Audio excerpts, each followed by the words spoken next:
Hello, everybody. Welcome to the Red Devil Experience. My name is Eric. How are you all doing?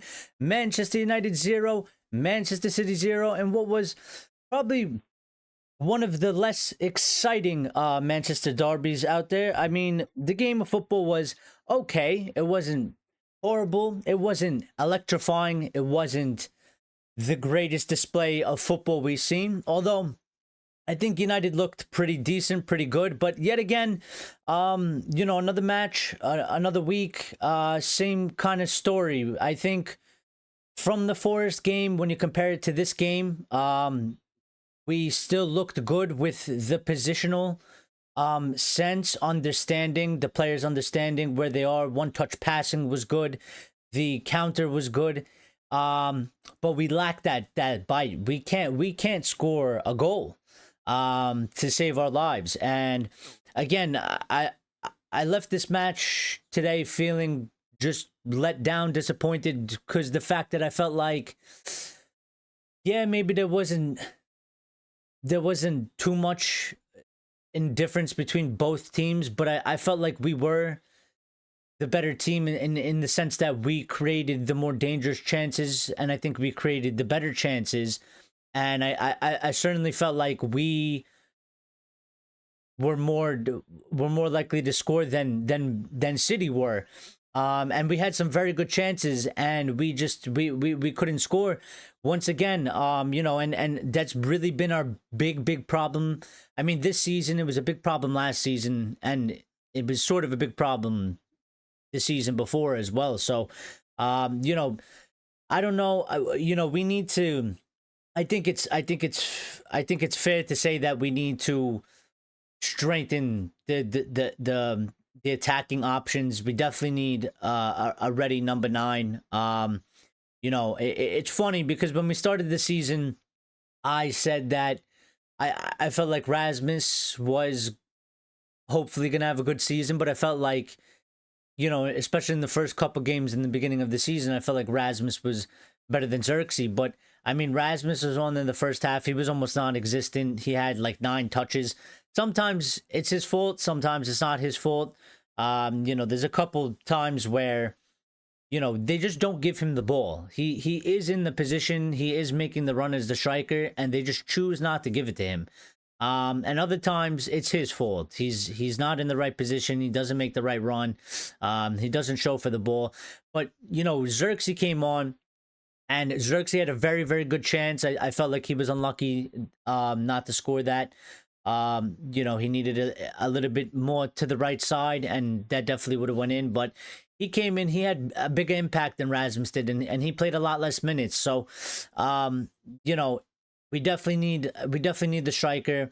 Garnacho having one of those games again where he was very good at driving with the ball, but the final third, the final pass, the final decision making, again, lacking, not good enough, disappointing, cutting a frustrating figure at times. And it just wasn't there. We just don't. We just have a big disconnect in that front three. But I will say positively, though, that I can tell you that, as of right now, that we have improved in terms of, the team is working hard. The positioning of the players and the shape of the team and keeping that shape and being disciplined has improved. And I could say that for sure. And even the understanding of the system, the formation, and the teammates of the squad, I guess the cohesion, the chemistry of the players together, it has improved. We do look better in that aspect. There was some very good general play, one touch, quick counter attack, on point, on key, and creating a good attacking chance out of those plays during that match. It's just really the lack of goals that is killing us.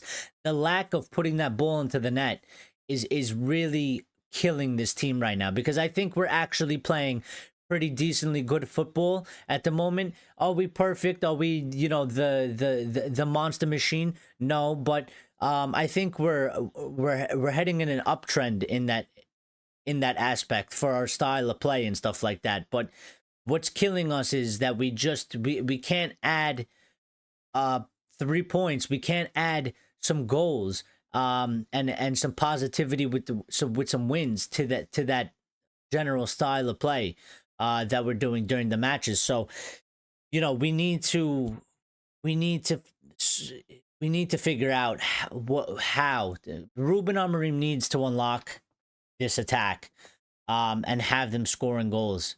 And it's gonna have to come next season because I just don't think it's gonna happen with like 7 matches left in the Premier League, unfortunately. But yeah, that was kind of my initial reaction to the match. Draw, 1 point gained or 2 points dropped, depending on how you look at it. I kind of feel like I kind of feel like we should have won the match. We should have got 3 points. So I kind of feel like we dropped 2 points at home. But yeah, I mean, we'll see what the chat's saying. We'll do live player ratings. But before we do, please smash that like button because it helps us out immensely. If you want to help the channel, if you want to support the channel, then please smash the like button. It gets us pushed out there. It gets us seen more. And it helps us grow. And if you're new and you enjoyed the content, then subscribe. And when you subscribe, make sure you hit the notification bell icon so you stay up to date and you never miss a live. We go live weekly. We will be live tomorrow again at around 3 p.m. Eastern Standard Time, 8 p.m. UK time. Sorry about that, my conversion was going crazy. But we're gonna do live player ratings. We're also gonna get to the chat.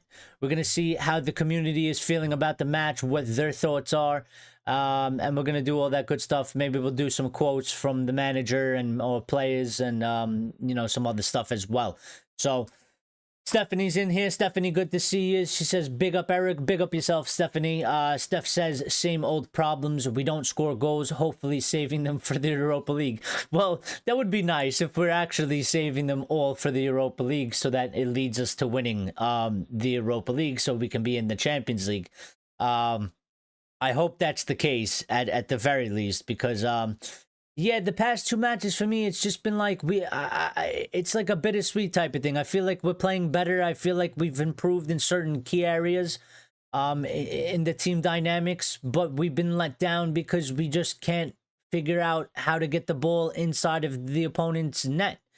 And that part leaves me feeling disappointed in the team and kind of let down. But in the other aspects, I feel like we are improving in general play, and that feels positive to me, and I look forward to that continuing because obviously we still need to continue to improve.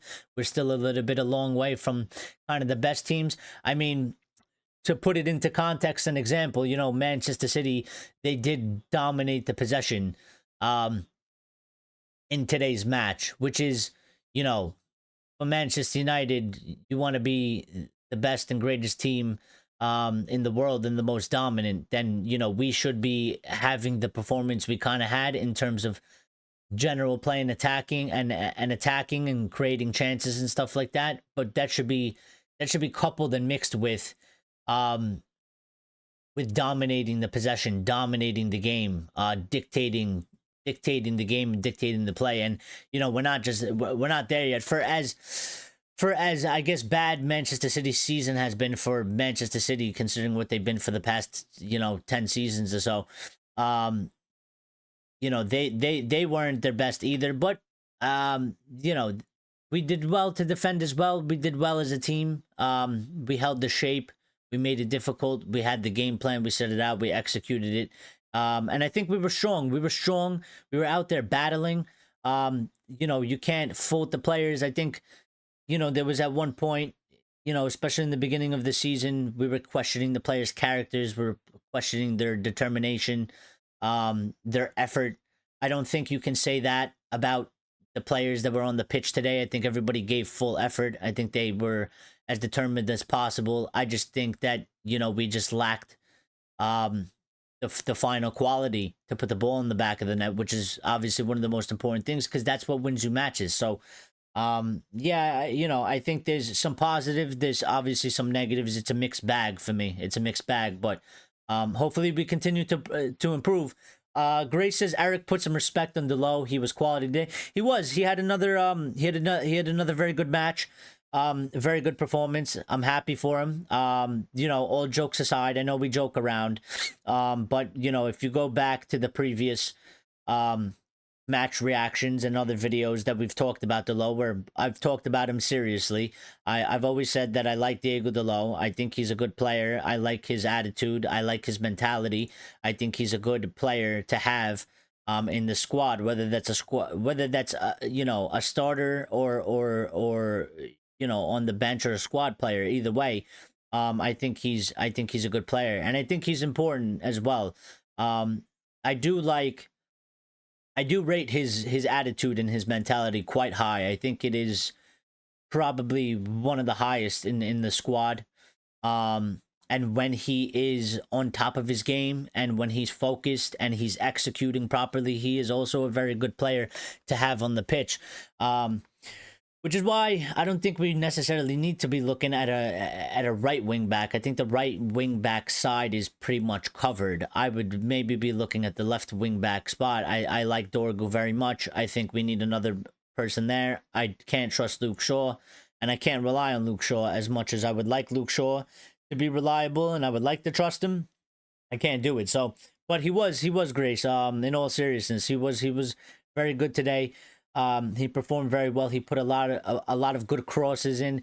He was getting into a lot of good positions with the ball. Always opening. Driving at the opponent's defense and just keeping them on their toes and trying to make things happen. So he did, and I think most of our players had a decently good game. I think Garnacho probably had maybe anywhere average or below average, because it was quite frustrating for me today. Hoyland was below average as well, just because it wasn't really involved and he didn't do much.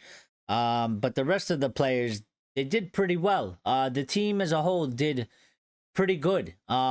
So it's just a little bit disappointing, a little bit of a letdown that we weren't able to get 3 points, because I felt like we could have done so, and we should have probably done so, but we just couldn't find that final piece yet again. Lyle is here and Lyons is here as well.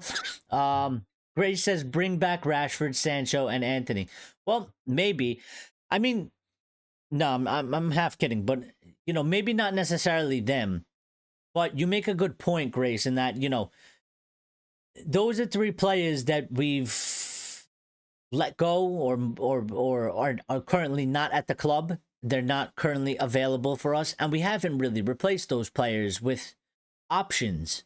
And I was kind of thinking that today, like Garnacho was kind of, as much as I like Garnacho and I would keep Garnacho, I don't want to sell Garnacho, but I was sitting there today and I'm like, again, this is one of those matches, just like last match against Forest, where I would probably strongly consider taking Garnacho off and putting somebody else on. Now, obviously, you can argue to put Mount on, but we did put Mount on. But I would have went further with the changes that Amorim made. He only made 2. He put on Xerxes, he put on Mount, which I think were good changes. But I would have, if there was actually somebody on the bench that to further the changes, I would do it. But I was sitting there and I'm like, well, we don't have a Rashford, we don't have an Anthony, or we don't have a Sancho, even though, some of them, Sancho's shit. But I'm just saying, in terms of personnel, in terms of options, in terms of players, like we just don't have somebody that would go in there. It would have been good if Kobe was on the bench. Maybe we could have got him 10 minutes. Obviously, he wasn't ready yet. But yeah, we're lacking a little bit of options as well. So you make a good point there, Grace. We do need to, I mean, we should have done so in January. Obviously, Ineos and United's situation didn't happen. But for the summer, we do need to make sure that going into next season, we do refill those roles and those positions. Not necessarily, but in terms of bodies and I guess sort of quality and potential as well. We do need to fill the void that's kind of been left by those 3 players. Lion says, you know what? I think United need a big clear out in the summer. Um, Gray says, previous reactions, you just bully him. We don't bully him. Listen, we. You're the one to speak about bullying, Grace. You're not allowed to say anything about that. No, it's all good and it's all banter. We like to have fun here. It's not bullying. We give his praise and we give his criticism, and all of them, not just him, all of them, all the players. I think we're pretty fair on this channel. Um and the community. I think we're all pretty fair. Um, Grace says release 20 players. Well, maybe so. Listen, just because it sounds crazy doesn't mean that, he's not right. Just because it sounds a little bit crazy doesn't mean he's not right. I think, I was thinking about Almo saying that the other day, and I was like, you know what? Maybe he wasn't necessarily wrong in that aspect, but again, like, release 20 players at once is never going to happen, and it's just unrealistic. But over time, maybe so. And maybe not necessarily 20, maybe 15, but over time, in a structured way, maybe he's not wrong. Because again, I talked about how we have to build the base, and then we have to build the team properly, right? And in a way, that's almost the same thing. Like, you would have to do it systematically, and you would have to do it over a couple seasons. But yeah, probably over time, you would have to replace about that amount of players to really get to where we want to be, right? We want to be winning Premier Leagues. We want to be challenging. We want to be challenging for the Champions League. And over that period of time, we probably would have to get rid of that amount of players. But, it's just not going to happen all at once. And we're talking season by season basis. So, Lion says, if we could sell Onana 5 times, I'll be happy. Chat's having a little go. Grace says, I don't want to see Garnham or Hoyland start every game next season. Yeah, fair enough. I mean, for me, Hoyland for sure. I agree with you on that. And it's not that I don't like Hoyland. It's that we've been saying this for 2 seasons now. Hoyland was never supposed to be the main guy. He can be part of the squad, and he can play the 20 odd something games and get appearances from substitutions, and focus on his game, focus on his development. I think this season he's really struggled, and I think it's kind of hindered his progress in terms of that. There's no relief of the pressure. There's no help around him. There's nobody to look up to, and he's really struggling, and it's kind of just sinking him down. And it's probably stopped him from progressing as well and developing. So he does need help. And he does need to take the backup role. And then Garnacho, for me, listen, I would say Garnacho can start a ton of games if he's in form and he's hitting it. But clearly, obviously, right now, he's not. And this would be the time that, if we had Ahmad and we had maybe 1 or 2 other players, Garnacho probably wouldn't be starting these matches at this point, and he probably would be coming off the bench. But we are a little bit lack of options, so there's only so much you can do. Hopefully, we round that out in the summer transfer window. We do get in more options, more players, and more quality. Of course, we need quality. So to add to the squad, and hopefully we become a little bit more rounded in that aspect. Line says they will be part of the clear out. Well, maybe. I mean, we don't know how big this clear out can be. I mean, or is going to be. I think we have a general idea of how big it should be.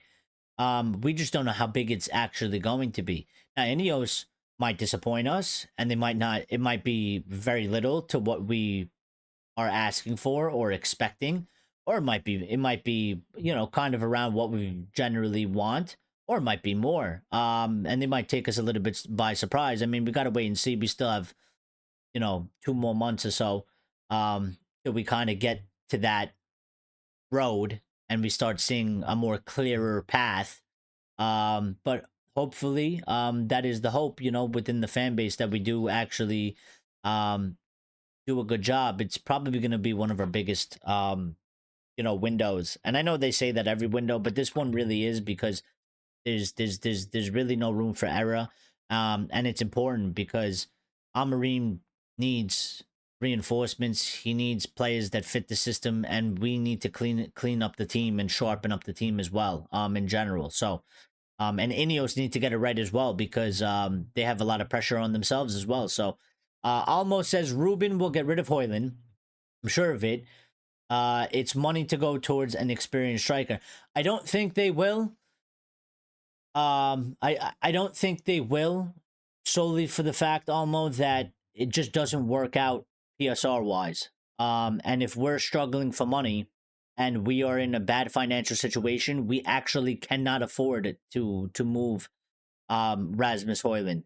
I know what you mean, that like it would free up money for transfers, or maybe get a better striker, maybe get him Gyökeres, and just go with Gyökeres, and kind of deal, and maybe have Xerxes kind of like a second option going between the 10 and the 9s.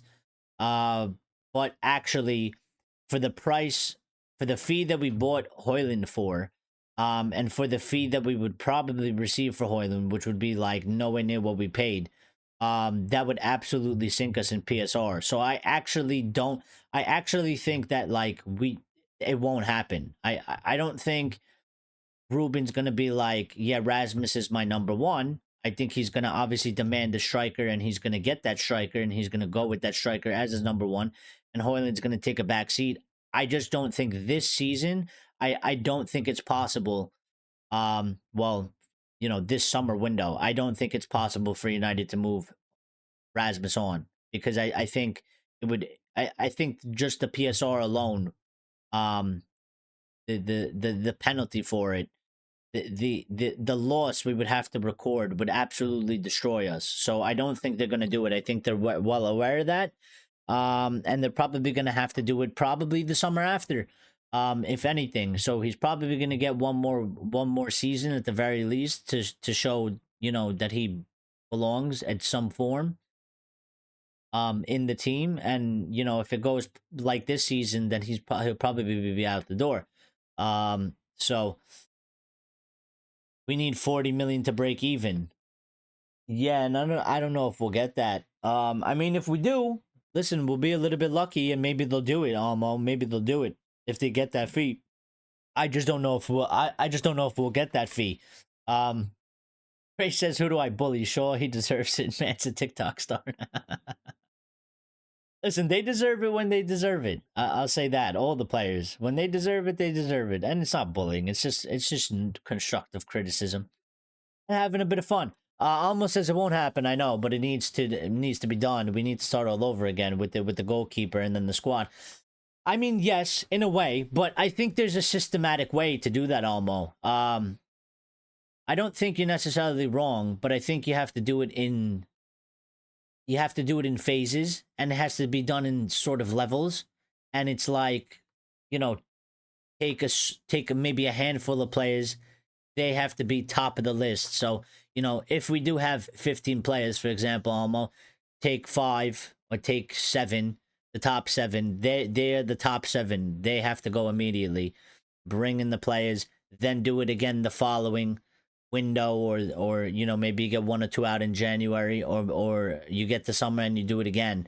And it has to be done in systems. And also, meanwhile, during that time, the players that aren't top priority to be removed, they still get another chance, and maybe they grow, maybe they prove us wrong, maybe they improve, and maybe you get to the point where you go, you know what, there was a point where it didn't look good, we didn't think he was good enough, but he's developed, he's improved, and he's earned a right to stay at the squad. So yeah, Hoyland is terrible, dead baller, he needs to be sold. Him and Garnacho, says Alma. Well, I don't know. Maybe so, but Hoyland wasn't bad last season. He wasn't bad, and I kind of felt like there was something there, for him to improve, and it's just gone completely off a cliff. And I just feel like, maybe he's completely lost it. Maybe that was just him in a bit of form, and this is his true self. But He definitely hasn't developed. He definitely hasn't improved. He's probably, I would say, he's regressed from last season, which is not a good sign. But United have this problem anyway. We don't improve. We don't acquire many players, and they go on to become better than when we bought them. Most of them regress for one reason or another. So, I would say I'd give Rasmus another season with him as a backup, and see where it goes from there, and then evaluate it after that season. And Garnacho, him as well. I mean, he's 19. I would still give him another couple seasons, um, and have him in the squad. I think there's more pressing players.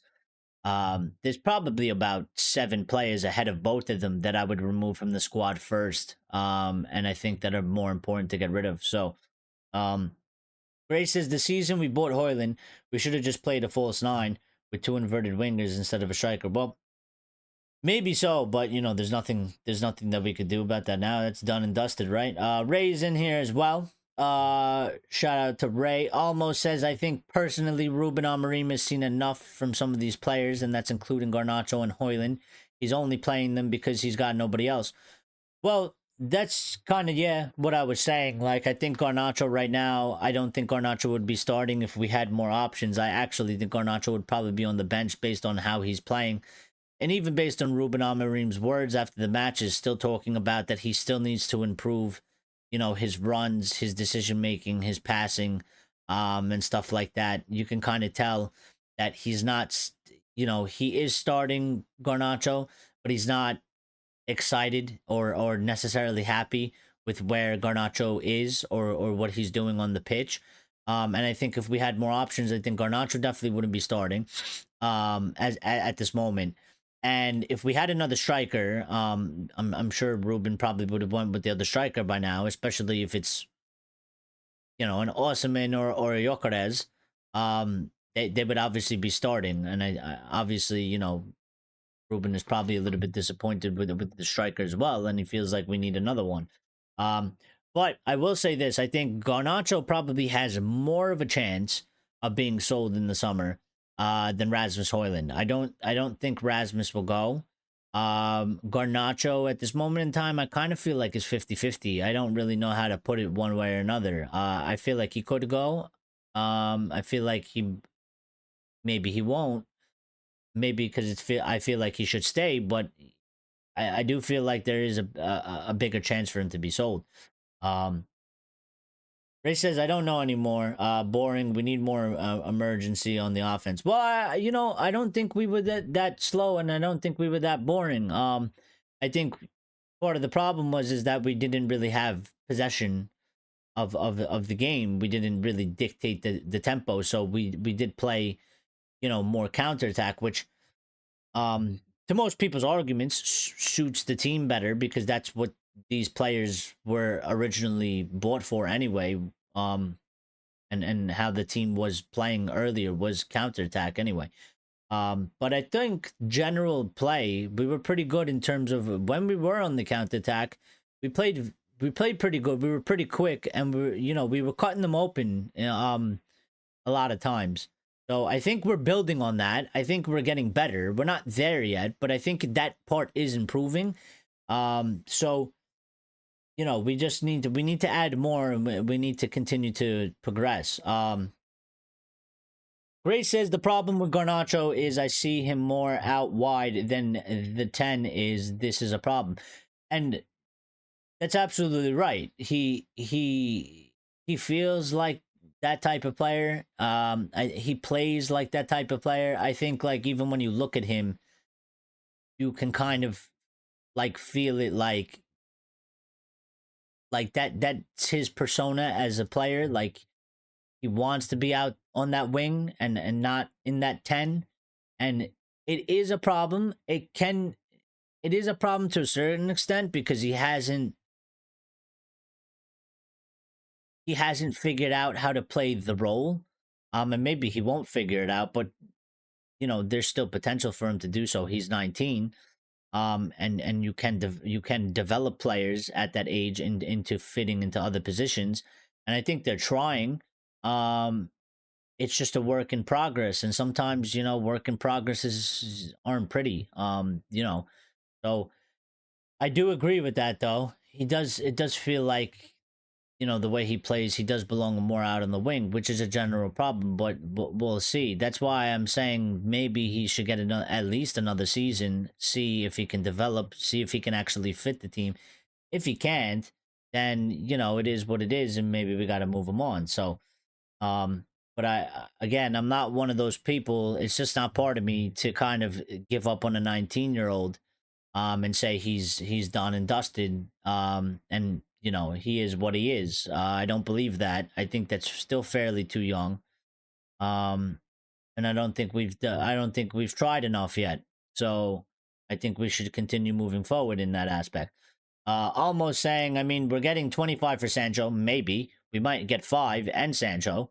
But hopefully we get the 25 for Sancho. We're getting 40 for Rashford. Hopefully. That's if Villa pick up that option. They don't have to. I mean, he's been doing pretty good, so I wouldn't see why not. But he might still want Barcelona. I'm not too sure. That's about 80 million. How'd you get 80 million? Your math is off there, Almo. You said 25 for Sancho and 40 for Rashford. That's 65. That ain't about 80. You're missing 15. That's about 70 million we have to play with.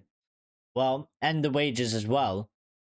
But it depends when those deals go through as well. There's going to be negotiations. Obviously the Sancho thing will be at the end of the season, and then Rashford. I guess when Villa, if Villa pick up that option, Villa don't have to pick up that option. And Rashford doesn't have to agree to it either. I guess he could say, "Thanks, Villa, I enjoyed it, but I'm trying to go to Barca, or I'm trying to go to like some other club." He said. Lyle says, for me, Højlund is not offering much to the team. Last season, we didn't look for him and he scored. This season, there are more opportunities past him and he is not available. Fair enough. I did say that and I kind of did feel like that. And again, I think every match you can find, there's probably a couple times during the match. One comes to mind where Garnacho had the ball centrally. Rasmus was making the run through and Garnacho didn't. I mean, Rasmus was breaking the line of the defensive line, and all Garnacho had to do was kick it into the space in front of Rasmus, let him run onto it, and he didn't do it. He chose not to do it for whatever reason it was. Whether he didn't trust that Højlund was going to get it, maybe he didn't like the spacing. Maybe he just didn't feel right about it, but I just felt like that was a mistake and that that was the ball that he needed to give to Rasmus. But then obviously there's other times during the match where you're right, Lyle, he doesn't offer enough. He's not putting himself in the correct position or positions in numerous whether it's the build up or whether it's in the final third of in the final third in the box and stuff like that. So yeah, it's not hitting that. Højlund don't do anything but fall on the ground, and I'm fed up of seeing him. Well, listen, you know what? I mean, that's fair, but there's nothing we can really do about it because our club decided that they weren't going to really get another striker. I mean, we could go with Xerxes at striker at for the rest of the season. That's fine. If you want to do that, but then that's just one less option for the 10, I guess, which people say that they like him there more. You know what we didn't talk about? Mason Mount. What did you guys think about Mason Mount? Mason Mount came on for another 20 minutes. I think Mason Mount looked pretty good actually. And I'm hoping that this guy stays fit because yeah, I think he'll be a real important player if he can stay fit. For somebody that's missed that much football and you got 20 minutes to play, I felt like he was pretty influential in the 20 minutes that he got. Yeah, so I don't know. What do you guys feel about Mount? How about that? Lyle says that his positioning is bad. His aerials are not lethal to head the ball down to a teammate. He doesn't play off the strengths to the squad. Yeah. Well, he doesn't play off the strengths to the squad, and the squad don't play off the strengths to him, I would argue. Which is a problem. So you know what though? Maybe he does have to go, considering that we are changing. The team has changed, right? The dynamic of the team has changed. The formation and the system has changed. So maybe he just ain't the fit for it anymore, and maybe that's why he's really been struggling. Because now it's Ruben's been here for more than, he's been here for most of the season now. At the time he came, obviously it was new, and Ten Hag was here longer. So maybe Rasmus was better in Ten Hag's system, and maybe Rasmus just doesn't fit Ruben's system, and he just isn't the right player for it. So maybe he does need to go. I would still give it another season, just him as a backup, and see what it is. But obviously, get in a striker. Obviously, we need that. Um, he needs selling, but who's going to pay 40 million for that? Well, maybe not 40, but probably an Italian team. To be quite honest, we'd probably sell him back. You know, almost said I think Euro played well today. He did. Very good, very exciting talent we have there. He is.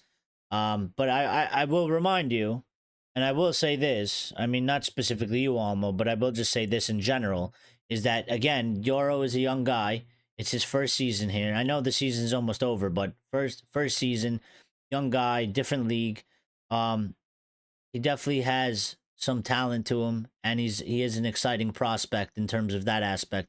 But again, we should remember these young players, they are learning and developing, and trying to grow, and there's always growing pains. And I know for a fact that there will be a point where Euro goes through some tough time where he looks not so good. Um, because that happens to literally everybody. And I think we just have to remember that, yes, when these players do good, we should praise them, but we shouldn't forget, when they're doing bad, we shouldn't forget the good that they did at the time, which I feel like happens a lot. Um, you know, p- Players go through bad patches or bad periods, and I feel like they get written off too easily in today's time. People are too quick to discard them, and obviously it depends on the player, but again, with these young guys, it just never feels right with me to discard them so quickly. And that's why, I'll say the same thing I say for Garnacho. I'll say it for Euro, and I'll say it for Harry Amos, and I'll say it for whoever else we have that's around that age. Those players are expected to. Those things are expected. They're expected to play good. They're expected to go out of form. They're expected to struggle. They're expected to not play good, and then they're expected to find their way again. And come out of that and start performing and start moving forward and start growing. So yeah, for me, the young players, we're here to guide them. We're not here to discard them. So almost says Ugarte was dreadful. I mean, I wouldn't say he was dreadful. I think he was pretty average. Pretty average. He wasn't fantastic. The one thing that but I've known this about him, and I said it when we signed him. His um his like his creativity in terms of so you see him next to Casemiro. They're both kind of similar in terms of they're supposed to both be ball winning midfielders, but Casemiro has passing range. Casemiro has vision, but he has the ability to make passes and create plays, especially from a deep line playmaker sort of type of player. But Ugarte doesn't have that. He's never had that. That's not part of his game. When we signed him, I knew it wasn't part of his game. So I never expected him to do that stuff. Um, but I think the game was largely kind of just a little bit meh.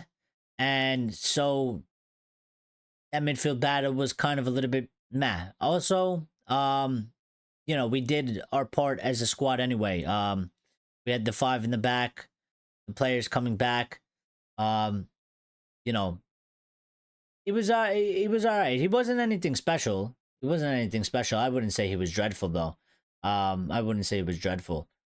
Um, although we needed a little bit more creativity in the department. I felt like because we really needed to score, and so people were saying, take off a guard. They dropped Bruno deep, because we were all right defensively, and City weren't really that threatening. So drop Bruno deep and put Mount on, and that's exactly what he did.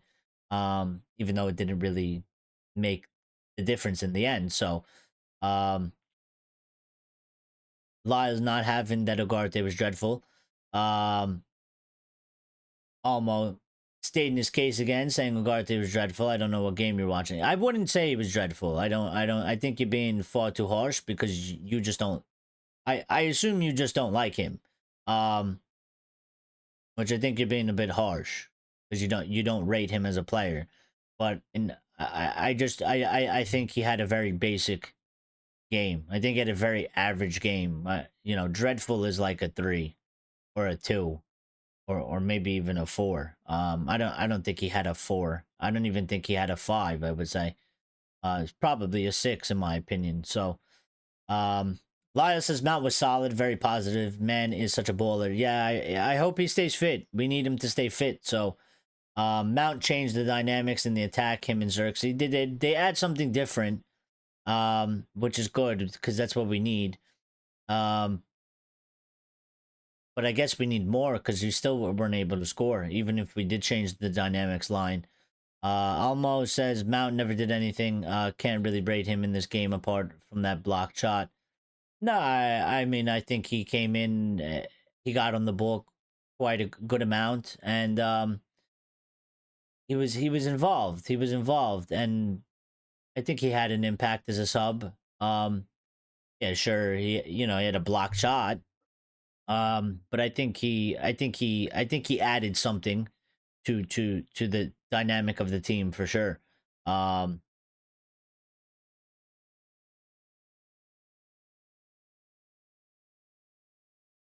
Almo thinks that Onana, Hoyland, and Nacho will be sold this summer. Well, I'm 100% confident about this. I will tell you that I actually think that Onana has a bigger chance of being sold than Rasmus. Um, and I would say probably 2 out of those 3.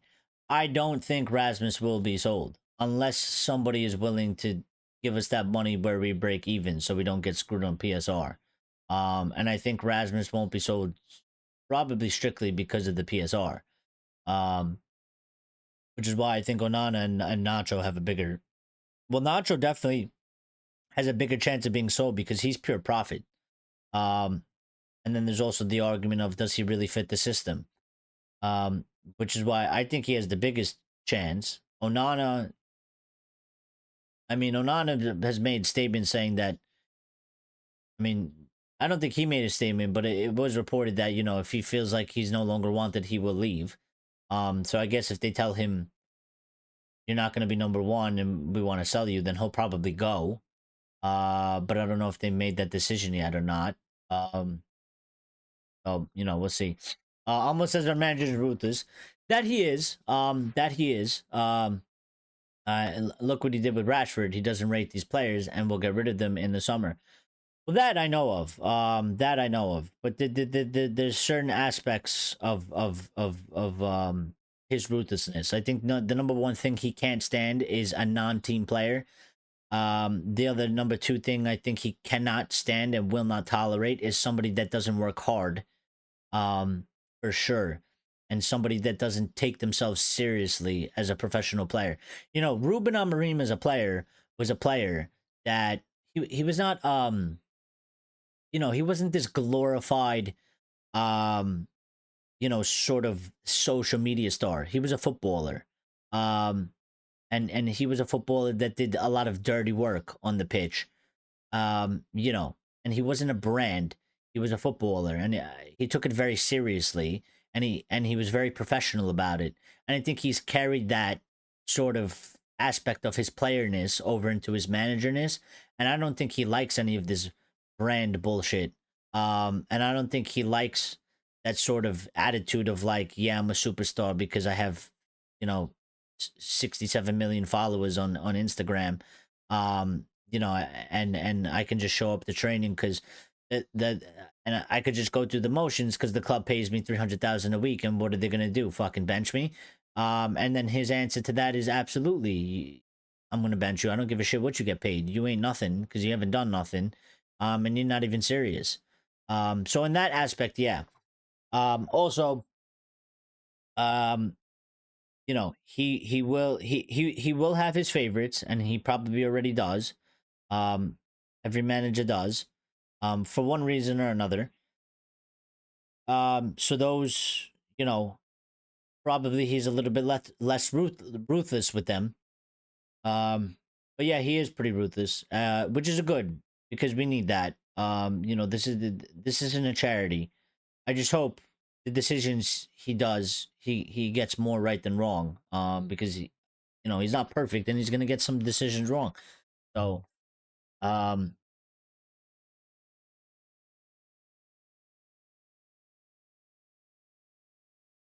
well, not in Hoyland are not going anywhere. Garner is on the fence, but I expect him to say.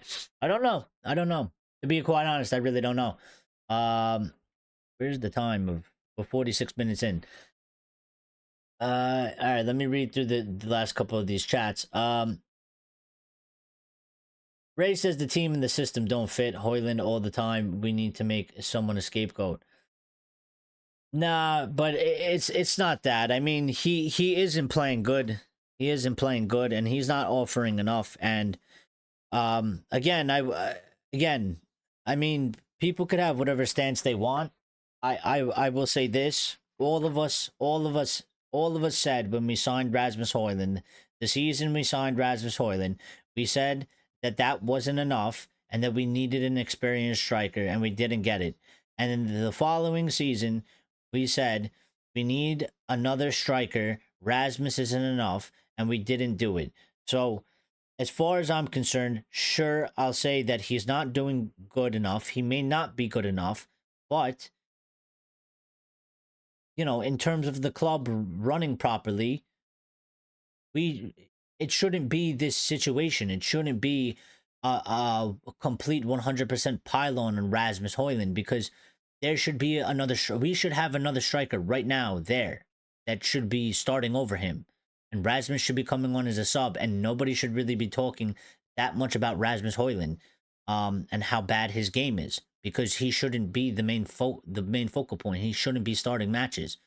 And obviously he shouldn't be starting matches right now because he's not playing good, but he shouldn't have been the guy for the past 2 seasons. We've thrown him out into the ocean with fucking cement blocks tied to his legs and told him to swim. It's just wrong. It's wrong. It's we're not helping the kid progress. We're hindering his progression because the club is just not doing the things that the club needs to be doing. If you support these players, that's fair enough. Almost says, I don't think they're good enough, including the players that I've mentioned and a couple more. Well, listen, I'm not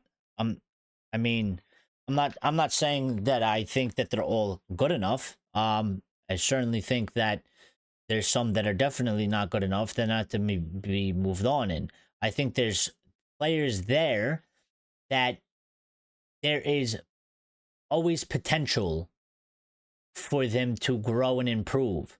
So meaning that they might not be good enough right now, but there is still an opportunity and a chance for them to be good enough. And that's where I stand on that, because there's certain players like obviously there's nothing you can do with Casemiro. There's nothing you can do with Lindelof, even though I think Casemiro had a good game. But I'm just saying, there's no Casemiro ain't growing. He ain't going nowhere, and he ain't gonna get faster, and he ain't gonna get better. He's done. But then there's the younger players where you could be 19 and can be not that great, or you can be very frustrating, or your game might not be as sharp. And when you get to 22, you can be a completely different player. And that's where I take the stance on these young players. Even Rasmus at 22, I don't know. Where was Victor Osimhen when he was 22? Where was Victor Gyökeres at 22? Was anybody talking about them? Did anybody give a shit about them? Did anybody say that they were good? Did anybody, say that they're ballers and stuff like that? And this is what I'm trying to say. Like, there's certain players at certain ages that we should be trying to see what we can do with them, and they should be given an opportunity. They might not be good enough at the moment, but I also don't think it's right to just discard them and call off their entire career and be like they're never going to be good enough, when I think that they should still get an opportunity or two to kind of prove and show if they can make progress or not. And if they can't, they can't. But it still feels a bit early for me for some of these players. Like, Onana, for example, I agree with you. It doesn't.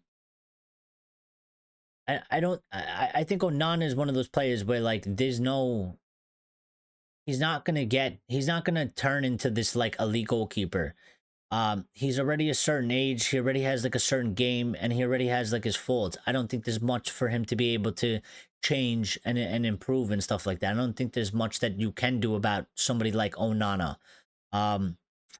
So for that point, like, yeah, like, move him on. But I think then there's players like Rasmus and Garnacho, and there would be like a Euro and maybe an Amos and maybe a Collier that I think, like, you need to give them more opportunities. You got to give them a little bit of leeway and a little bit more time and see what, if anything, we can get out of them. So,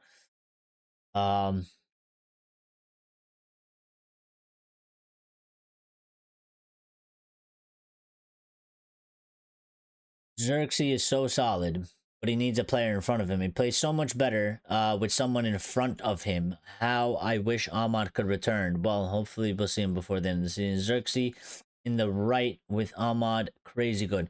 But yeah, I think Xerxes, and this is kind of the thing that I'm saying though. Like, even in the beginning of the season, and maybe fans are just overreactionary, but most of the fan base, I mean, first of all, we booed him. Well, our fans booed him. We didn't necessarily boo him, but our fans booed him. Old Trafford booed him off the pitch. I mean, that's how bad he was doing. Not even Rasmus is getting booed off the pitch. Xerxes literally got booed off the pitch. And now everybody rates Xerxes higher than Rasmus. And a lot of people actually like Xerxes. And that's only over a period of a couple months from that happening. Now, we can go into next season. Xerxes can become even better. Maybe he's even better than he is right now. Maybe he's like double the player he is right now. Or we go in the next season and maybe he regresses and maybe he's shit. Maybe he's more shit and he performs more shit. Like he performs worse than he's performing now. But these players are around that age where these things happen, and this is football, and these are players. Like, I don't know, even look at Phil Foden. They wouldn't shut up about Phil Foden the other season. Now they don't even talk about Phil Foden. Nobody gives a shit about Phil Foden. Why? Because he's having a shit season. But last season, they were trying to say Phil Foden was just as good as Wayne Rooney. You know what I mean? So, like, these things happen in football. But it comes to a certain point and a certain age that you have to make the decision of, all right, this is done and over with. He's 22, not 17. He's not good enough to play for Man United. He's shit. Yeah, but I mean, I don't agree with that though. Because what's 22? I mean, we're not playing. This isn't Football Manager. This isn't FIFA career mode. Strikers don't enter their prime until like 25, 26, 27. I mean, most of them 27, 27 years of age, they enter their prime. That's when they're on the top of their game. That's when they're like the most elite. I don't know. I think you jump in the gun a little bit too far because you're taking Rasmus and you're comparing him. I think you're trying to compare him to like the most elite striker out there right now in the world, which, I mean, our club is nowhere near to hold that. I mean, if we grab the most elite striker in the world and put him in our team, we're still not going to win the league. We're still not going to be like that good because we have other areas that we have to do. And again, Rasmus Højlund at 22, Rasmus Højlund at 26 can be a completely different player, and he could become one of the best players, one of the best strikers, if not in all of the 5 leagues in Europe, in the Premier League. I mean, these things happen that way.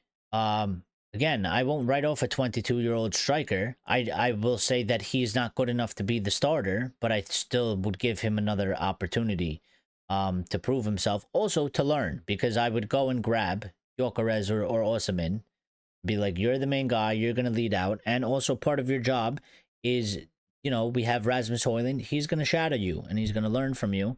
And he's going to provide you backup for when you struggle, because they will struggle as well.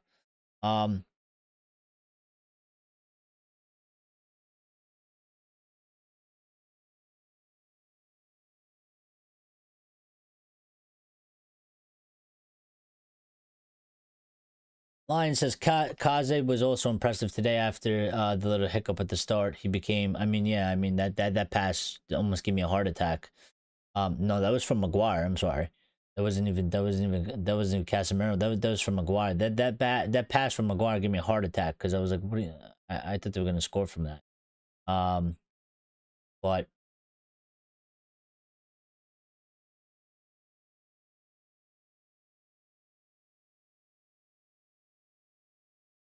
when we bought him, he was the hype, and he's shit. I mean, he wasn't the hype because, I'm sorry, but I'm gonna say this: whoever thinks he was the hype or bought into the hype is an idiot, because he played for Atalanta and he scored 9 goals, and that was like his first real season in the first team. So whoever was trying to say that, yeah, we're gonna get this guy and he's gonna be the 20 goal a season striker is out of their fucking mind. I'm sorry, but like, I didn't. There was no the hype. For me, the kid was there, and we needed to help him, and we've hung him out to dry for 2 seasons, and he's obviously clearly gotten worse because last season he was way better. And this season, he's been absolutely horrible, and he's having a terrible time. And we just left him out to dry. I mean, I don't know. He's 22. He ain't Osimhen. He ain't 27. He ain't experienced. His game isn't complete. He's not there yet. Is there some talents that are maybe younger than him that arguably are better? Sure. But they don't play for us, and we don't know how they would do when they do play for us. They play for maybe some other teams. You want to argue maybe Delap is better? Sure, that's fine. But you know what? I wouldn't be surprised if we go and get Delap, and Delap also struggles playing with us. It's a team dynamic. It's also an issue of a player just being a young guy and not being the complete package and having to develop his game and become better. So, that's what I would say. Almost says, I think he just falls on the ground so he can get his shorts dirty, so he tells everyone that he's trying hard. Nah, I don't believe that. I mean, he's out there. He's out there fighting for that. So, I'm not trying to change your opinion. I just disagree. I just disagree with it. I mean, I don't want to change your opinion. I'm not gonna try to do it anyway. I just, I respect your opinion. And I don't try to ever change anybody's opinion. I just, I'm just, um, I just stated from my viewpoint. Grace, you always say these things about everybody that almost right about everything. Well, fair enough if you think so. Let's do these player ratings and then we'll end this show. Um, so Onana, and you guys, we could do them together if you want. Onana player rating. I'm gonna give him a 6. Didn't have much to do. Had that one decently good save, I guess. In the second half with the sun in his eyes from who was that? Marmamouche. Mamamouche. That was, yeah, he should have saved it because it was right at him, but it was a very powerful shot. Very powerful shot. And the sun was in his eyes, and I think he did good to stop it and deflect it into an area, into a safe area, since he didn't catch it. He pushed it out to where he was supposed to push it out. But he didn't have anything. He didn't have anything. There wasn't much for him to do. Clean sheet. Yeah, okay. Came for a corner. Didn't get anywhere near it. I mean, he did. Um, he did. But that wasn't also necessarily his fault. Because our defender headed it, and got ahead to it and took it away from him. So I don't know. You want to argue that maybe he should have gone bigger and jumped higher and got to the ball? Sure. But you gave him a 3, and that doesn't, just because he came from a corner and didn't get anywhere near it, doesn't give him a 3. So, yeah, we need the call and show ASAP. Yes, we do. I'll try to see if I could get it in this week. I need to test it still, so I don't know how I'm gonna do that. I might ask my sibling, if she can help me test it out, because I gotta do a test somehow, because I don't even know how it's gonna work. So, and I want to test it before we do it live, so that we don't have problems live. But um almost says I just don't feel confident every time he's in goal. He gives me PTSD watching him. Well, you know what I was a bit nervous about, that, and one thing that I did notice was that City, a lot of their shots, for most of the match, they were low driven, and they were aiming for the corners, which I believe was because they identified, like we said, that he is bad, when it's like low shots. He can't get to ground fast enough, and he doesn't, and he lets in a lot of goals like that. That was worrying me, because they picked up on it and they were targeting it, and that I wasn't confident about, because I was like, one of these is probably going to go in, because I know he's not good at that stuff. Um, but when he has the ball in his feet, I'm fairly confident. I he's never like given away a goal from his feet like that, with the ball at his feet. Um, but yeah, there's it's that feeling, because he's made mistakes, so you always kind of feel like there is some sort of a mistake in him. But again, it is what it is. 6 for today for me.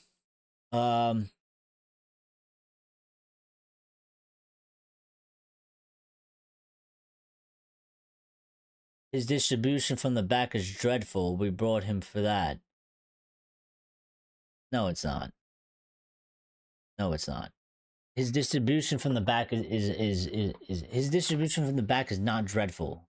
He kicked the ball out one time because we were pressed and there wasn't a single player open. And sometimes, as the goalkeeper, you just got to get that ball out of there. When your team gets pressed back into the box and there's no option, you just got to kick that shit 60 yards, and wherever it goes, it goes. Like, if you could get it to a player, if it ends up going out of bounds, so be it. But the team got pressed back into a corner, so there's nothing you can really do about it. Grace has given us all her player ratings, which is fair enough.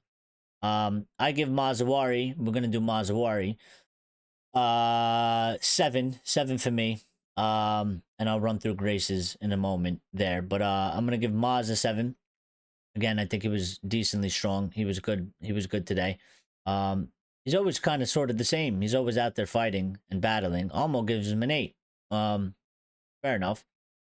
Uh, yeah, I think he was very good. I like him. He's a very solid player. And he's always there. One thing again I like about him is he's always out there battling and he's fighting, and he actually has some strength about him and to his game. And he sort of has like kind of these, I don't know what you want to call them, clutch moments or something, where it's like, they're battling for the ball. Maybe it's like a 50-50 or something. And he somehow always kind of seems to come out on top. He somehow gets a toe to it and, gets the ball under control and, or is able to like kind of, toe poke it past the opponent and get around the opponent and like continue the attacking play or get into space and move forward with it. He always has to see. He always seems to have these little moments in the matches when he's um in the 1v1 kind of situations with another player, which I rate very much, and he's usually pretty consistent on that part. So I like him. Almost as I like him too. He's good enough to play for Man United. Well, yeah, that's, I think there's some players there that are, and they've been pretty good, and we gotta keep up on those players. For me, Maguire, I give him probably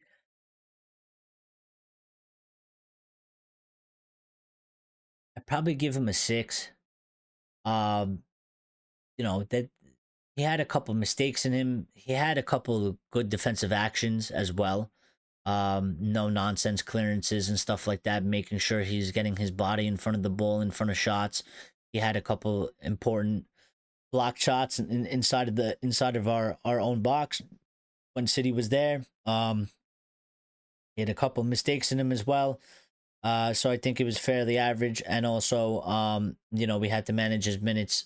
He didn't play the full 90, so, um, you know, not average game for me.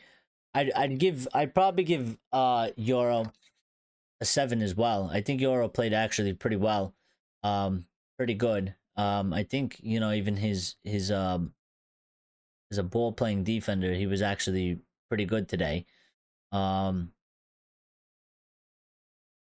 and I think he was probably one of the better ones, one of the more progressive ones as well.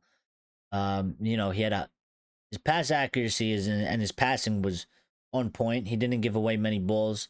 He had a lot of forward passes today. He got on the ball quite a lot. He had a lot of touches. Um, and he had some good defensive actions. Also, nobody dribbled past him. And there was no goals conceded. He had 3 interceptions and he recovered the ball 3 times. But from the eye test, overall, just good anyway, regardless of the stats. Almost as Euro was a 7.5. So yeah, we're pretty much on the same page there with that. Diego Delo, I'll give Delo a 7 as well. I think Delo was good today. As I said in the beginning to Grace, he was impactful. He was important. He was putting in some good crosses. He was getting into some good positions. And he was getting forward. I think he can do more. I think he is actually that good of a player that he can do more. I think we can see more from him. But I think overall he had a good game. Almost as Delo was an 8. Grace is damn right. Yeah. So yeah, it's good. I'm happy. I like Almo. 8 sounds better. But now Almo knows how to sweet talk you now. He's figured it out there. Um, Almo says that he was the best player on the pitch. Him and Bruno Fernandez.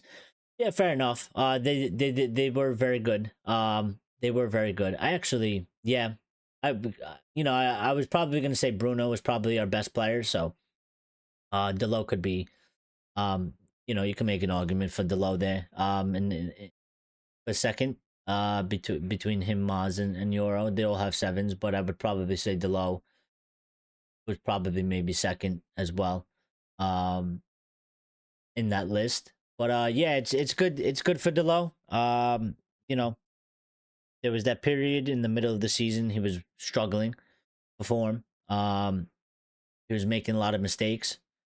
And now it's been a few matches in a row that he's been in really good form, and he's been performing, and he's been executing, and we know he can do that because he's done it before. And he has, again, good attitude, good mentality.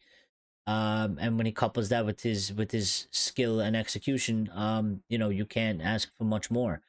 In my opinion, like, okay, yeah, maybe Trent might be a little bit better going forward, and I don't know about anymore, but um, to me, I think Delo is a better player than Trent. And Trent gets hyped up because Trent's like a fucking winger. But Delo can defend, and Delo can also go forward. I think he's very balanced in both sides, whereas Trent's just a winger and he can't defend for shit. So, I don't know. And they tend to rate Trent much higher than Delo, and I don't think so, in my opinion. Um, yeah, he did struggle a little bit with Dorgu, though. Yeah, I with Doku, Dorgu. With Doku. Yeah, but Doku is, I mean, he's got the pace, right? He's very, very fast. I think he actually did all right to kind of handle that situation because he's very, very quick. And he's very, very good at dribbling. And those are his two key things. He has pace and he's very good at dribbling. Thankfully, he has no end product. Um, I've coined and nicknamed Doku. His name is no end product because he literally has no end product. They would. I was one of those players. They were trying to hype him up. He looks very good, and to a certain point, he is because he can dribble. And he's very, very quick, and he's very, very good at dribbling. But the guy literally never does anything ever. When it comes to the ball. And because he plays for Plastic City, I will call him no end product till he retires or he finds some end product.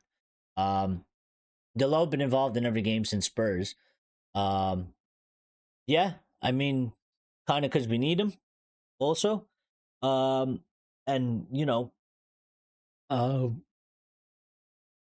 remember we were kind of without a left back at one point before we got Dorgu, and it was really just Maz and Delo. So he kind of had to be involved in all those matches as well because we didn't really have options. Um, Regardless, but yeah, no, Delo is a good player. He is a good player. So what are we on? Casemiro, I'd give him a 6. I think he was fairly average.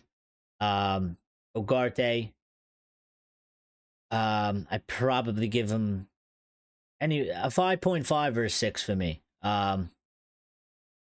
I just, again, wasn't that much. Maybe maybe you could give him a 6.5, maybe. I don't think he was um yeah, he was pretty good today, but he wasn't like, I don't know. I just felt like the game was pretty average. I feel like I don't know, maybe I underestimate Casemiro because I just kind of expect that sort of stuff from him.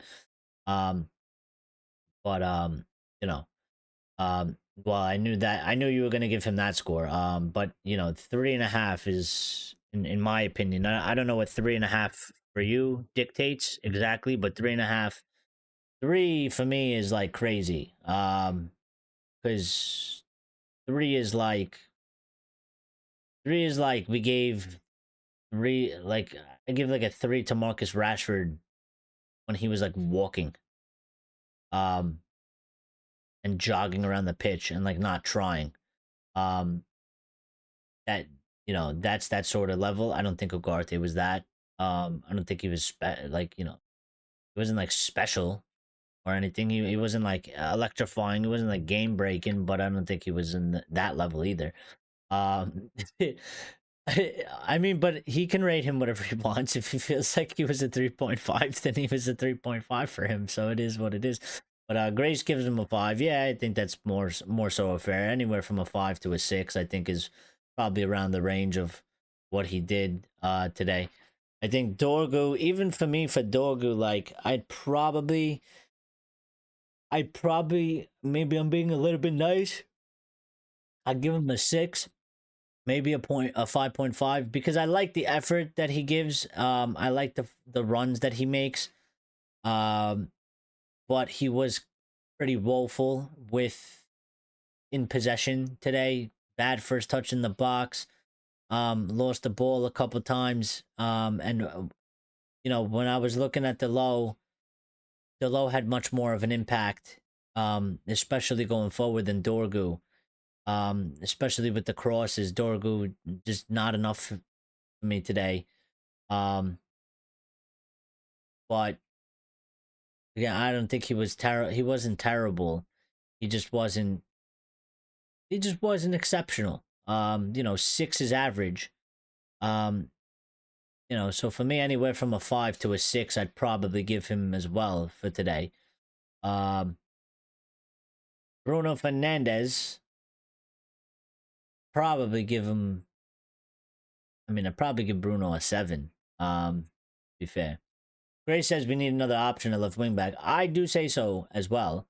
And Gray says I'm starting to think our transfer window wasn't that good last summer. You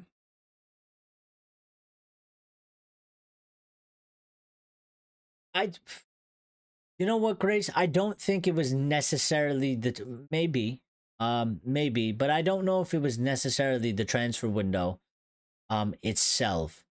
I mean, why do you say that per se?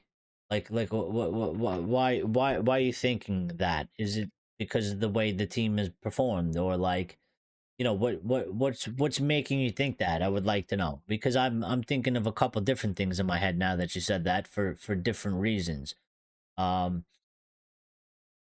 but I do agree. We probably do need another option at left wing back, unless we're gonna pull through Amos or something. Mine says Dorgus should be sold. Almost says 8.5 for me. If I'm honest, Bruno was first in everything. Well, that's fair. But I just think in terms of when I look at the squad today, it was, as a whole, as a squad, it was probably slightly above average. Maybe I'd give Bruno a 7.5. I don't think it was an 8 or higher. He was probably our best player on the pitch. He was good. He had an impactful game. He was important. Obviously, he always gives us, the energy, and the fight. That's always there, for sure. Whether he's bad technically or tactically, that's always there for sure. But yeah, the team as a whole, we just, wasn't enough. I'd probably give the team a 6.5 as a whole. So trying to average that in there. Bruno wasn't average. Well, 6 is average. 7 is above average, and so is a 7.5. So, Bruno was not average. 6 is an average score. 6.5 is slightly above average. 7 is above average. 7.5 is slightly above average, or whatever you want to make up for that. So, yeah, I just think the team as a whole was like a 6.5 today, maybe a 7. Maybe. So nobody can really be that high. I think, we gave Maz a 7.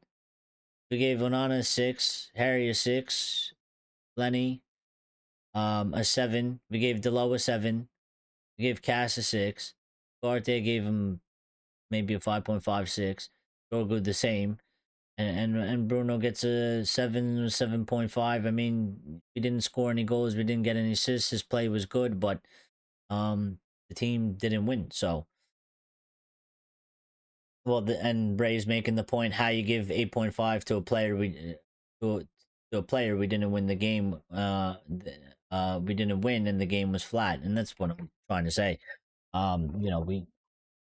I don't think anybody can get an 8. I think maybe a 7, 7.5 is probably our best player on the pitch today, but the team wasn't anywhere above.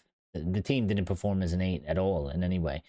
Garnacho, I'll give him a 5. Yeah. One of those games again. Again, he was good at driving, which is one of his obviously abilities, but cutting a frustrating figure once again. Should have scored in the beginning. You can make an excuse for him. Yeah, he sold the ball late because his vision was blocked. But to me, you got to score that goal. Decision making again, one of those things. Frustrating for me again. And he just seems a bit lost right now. He doesn't seem, that Garnacho from last season was very confident. Knew what he was, knew what he can do, and knew how to do it. And I feel like there's pieces of that missing from him right now. And so far today. So I'd probably give him a 5. Almo gives him a 4. Fair enough. We didn't get to Hoyland yet, so keep that for when we get there. Grace says Euro 53 million should have just kept Kombala, Delit, and Maz. Were good signings. Ugarte for 50 million who can't pass is bad in build up. Xerxes wasn't the right profile for what we needed.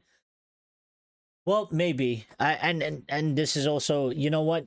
You're not I'm not like I'm not trying to disagree, Grace. I'm just trying to say in a different way. Maybe you are right in that aspect. The problem and the issue that we have is that we started with one manager and one idea, and that's what we bought these players for, and one system, and that system and that idea and these players that we got, such as Ugarte or a Euro or whatever, or a Delit or Maz, we pretty much threw that out the window. 3 months into the season, and we've gone in a different direction. So I think at the time, Grace, for the manager we had, the system that we had, the idea, when the window closed, I think I think it was a good window. But now that now that the view has changed, the dynamic has changed for the squad. I mean, you can make an argument that maybe it wasn't a good window because it doesn't obviously necessarily fit everything that we need going forward with Ruben Amorim. I will say, though, that, Ugarte obviously played for Ruben Amorim, played in his system, was a part of that system. So, and again, first season for the guy in the Premier League. I always give him a leeway. Whether people choose to do that or not, that's up to them. They don't have to. But my philosophy is always, first season's kind of like a free hit.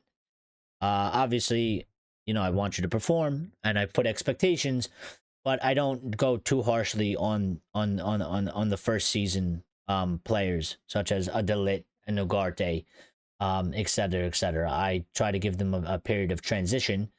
And then second season, they got to step it up. Third season, is you got to show something or you're gone. For me. So, but yeah, Garnacho 5. I know we sold Kumbala for 10 million euros and got 18-year-old Euro for 53 million. Well, I don't know. I mean, I don't know how good Kumbala is. I would say that I think Euro is probably better than Kumbala. I mean, last time we talked about it, I mean, Real Madrid were trying to sign Euro. They weren't trying to sign Kumbala. And also, where is Kumbala? I don't even know where he is. Not trying to like throw a dig at him. I don't even know what team he went to. I don't remember. So, but I'm happy with Euro. Euro's okay. Euro isn't the issue. Delit's been good and Maz is good. Ugarte, I think, let's see what happens. It's question marks.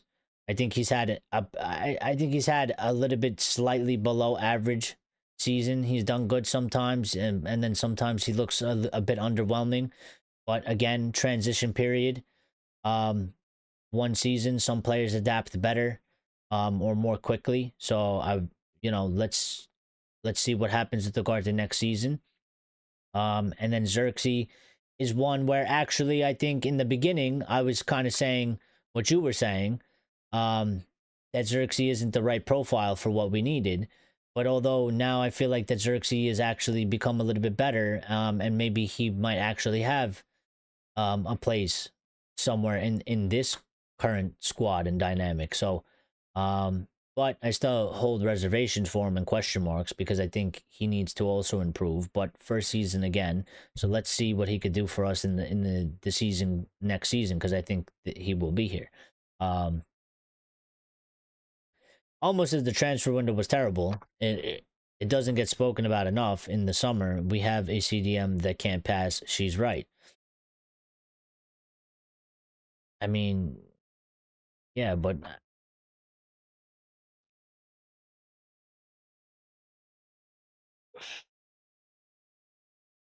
I mean maybe, but we also had Fred and he couldn't pass. But then everybody misses Fred. I don't know. I don't know. I mean, he can pass. He just can't make the long balls. He just can't do long. He just can't do long passes like Casemiro or like Bruno if you stick him in there. But I think that was the whole point. Was they were like, we need one that's defending and one that's like a playmaking. And that's supposed to be kind of like the yin and the yang. So I don't know. You know, how many of those guys are out there that are strong defensively, but can also be a playmaker? So I don't know. But at the very least, you know, I would keep Ugarte. And if you want to get another midfielder, we can. And move Casemiro on. You know what I mean? So Axe is here. Better late than never. But he is here. Lions sticking up for Ugarte, saying he is a proper DM, hard tackling, and that I do agree with. He has never won to move the ball forward. That's just not his game, and it's not his game. So, I mean, you might not like that about Ugarte, but then blame Manchester United, I guess, because they got this player in. And I think everybody knew that. Um, you know, when we signed him. Fairly obvious to everybody that he is a player, and just by looking, I mean, you don't have to watch him play. You could look at his statistics over his career. He is not a player that progresses the ball forward in that manner. He is more of a traditional DM where, it's about tackles, it's about ball retention, and it's about, winning the ball back and giving it to your teammate, and letting the teammate do the job of, progressing the ball and making the plays. But yeah, he doesn't like any of these players. I mean, I don't think that's true.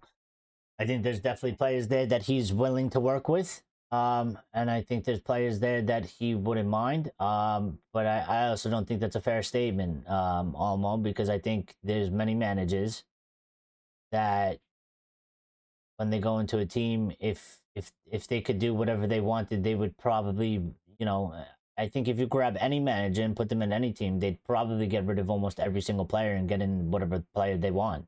For the most part. And that goes for many teams. There's barring the exception of maybe one or two teams. The majority of teams, I think any manager, if you took them in there and you said, you could literally just discard these 20 players and get whatever 20 players you want, I think they would all do it. So, there's a difference between players that you can work with and players that you just absolutely can't work with because they just don't work. But again, systematically, we have to do things. Axe says another match, another Malacca performance inspired by Ruben. I have no more for him. Well, again, they played bad. You said they played bad. I don't think we played bad. And then, Axe says City was so demotivated, yet we couldn't score.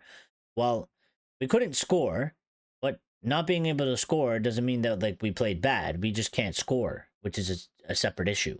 But I think we played actually pretty decently good. And I'm encouraged by the improvement in the style of play and the build-up play. because they have improved, and even the positioning and the understanding of the positioning has improved. Um, and the understanding of how to play in the system has improved as well. The only thing that's not happening right now is the ball isn't going into the back of the net. If playing the way we're playing now, if we were getting wins, everybody would be happy and everybody would be like, we're looking good, and everybody would be excited. What's letting us down is the ball just can't get into the back of the net. But the rest of the play, in terms of keeping shape, working hard, and making good build-up play and creating chances, it's all there. It's actually improved. We weren't doing this for quite some time. We were struggling with all of this. That aspect has improved for sure. But the ball not going into the back of the net is hurting us and it's letting us down. So that is a key issue. But this is an issue that we've been struggling with probably for quite some time, because it's happened under Erik ten Hag. And he was a different manager, different system, different formation, same problem. And you could probably pinpoint probably, before him as well in other areas. So we we need to figure out the attack for sure. But yeah, let's finish these player ratings and let's conclude this. I'll conclude it by going through the rest of the comments. Rasmus, I'll give him a 4.5. Because he just wasn't anything today. I mean, I think he had 9 touches in the first half. For one reason or another, he just didn't provide anything into the game. So,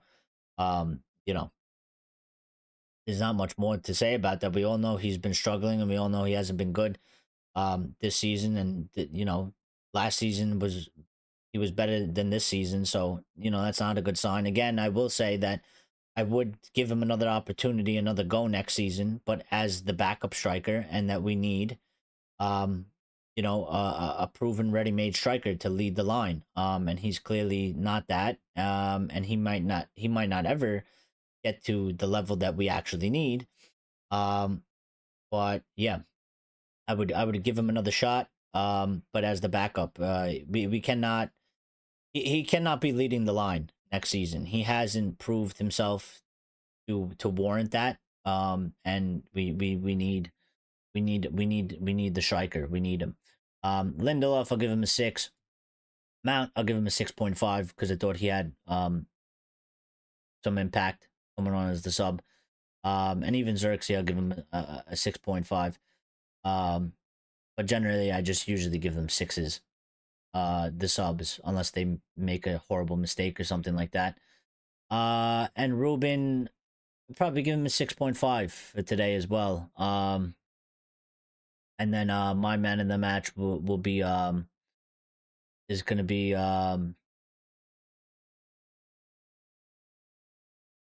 is probably going to be Bruno, but I could easily give it to Maz of the Low. I think those 3 were about kind of around the same.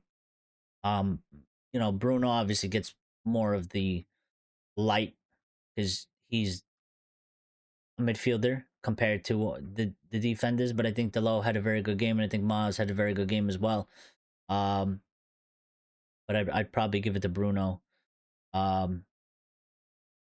So yeah, and those are the player ratings for me on my part. Back to the chat.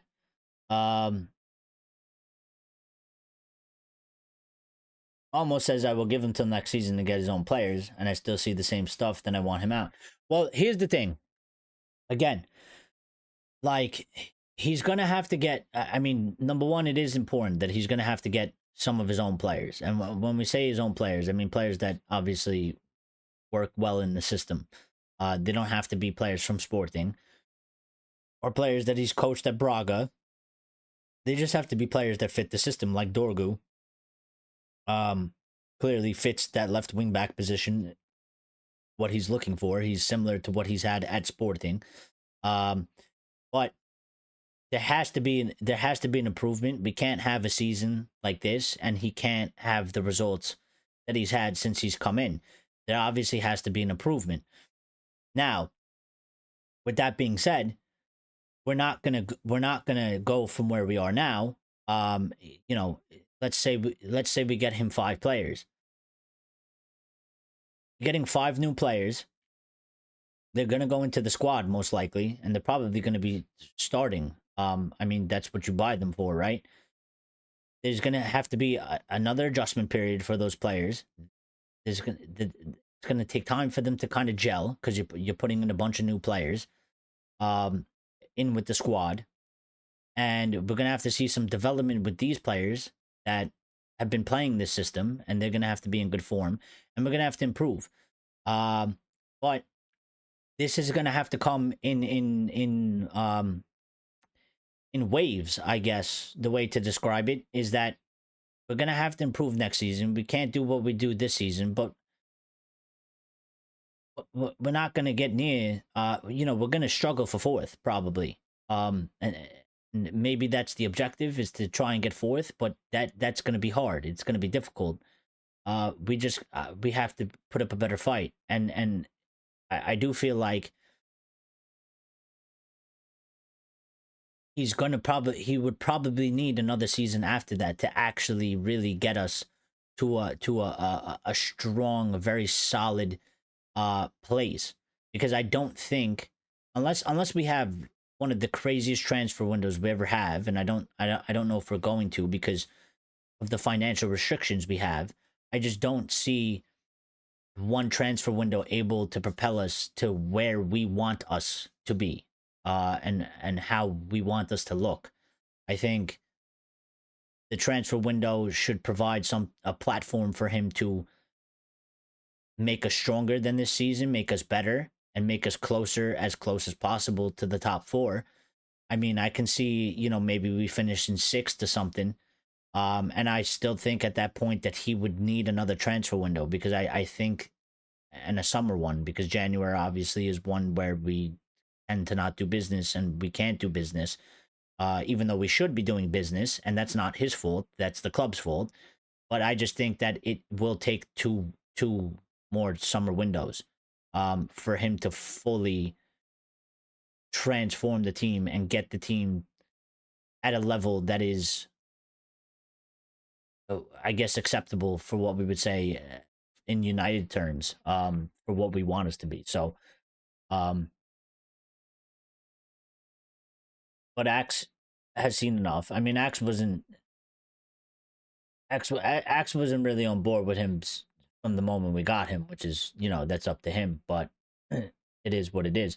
That's why everybody's entitled to their opinion, and thought, and we're not here to change that. Axe has always been there. I'm not, I don't try to change Axe's opinion. We just give our opposing viewpoints, and we carry on with our days. Almost says, I don't think we can judge the manager just yet. Well, we can to a certain degree. I would say that. But he said that they're not his players. I need to wait until he gets his own players. If we're still playing the same stuff, then he needs to go. And I agree with that to a certain level. I think we can judge him on a certain level. I just don't think I just feel like, again, kind of similar to the players, Almo, to certain players. I just feel like we can't necessarily write Ruben off yet. For the reason that you pointed out, is that he needs some of his own players. The squad needs to be changed. The aspect of the players needs to be changed. The dynamic of the players. We need players that fit the system. And we have far too many players that don't fit the system. Now, whether you agree with that or not, that's the decision and the route we've gone down. Is that we've gotten this manager, and therefore, maybe Ruben doesn't fit the team, but then you can make the argument the team doesn't fit Ruben. So which one are you going to choose to go down? Are you going to get rid of Ruben and keep all these players and get a different manager that fits the players? Or are you going to do what most United fans have been asking for and keep the manager and get rid of the players and get players that actually fit the manager's philosophy, so the manager can actually play the manager's football, which we've never done. Every single manager has conformed to the team and not played their football, So yeah, I mean, and Axe says that we should have never signed Amorim. But now he needs to turn the ship around. And Axe says just results can convince me. Well, fair enough. And I think really next season, I think we'll see where we're really at, because I think he'll have some more players. He definitely has to have more players, but he'll have some more players. Um, and so the system and the performances should improve. Now, it obviously depends also, who we actually get in the summer, because I mean, like, let's put it this way. For me, if United don't get a ready proven striker like Osimhen or Gyökeres or somebody else that we're not talking about at the moment, if we don't get that, I think right there off the bat, you're already, you know, shooting Ruben in the leg. And then based on the other players that we get, if it's a shit window, then yeah, Amorim's going to get the blame. The results aren't going to be good, and it's going to be a shit season. But at the end of the day,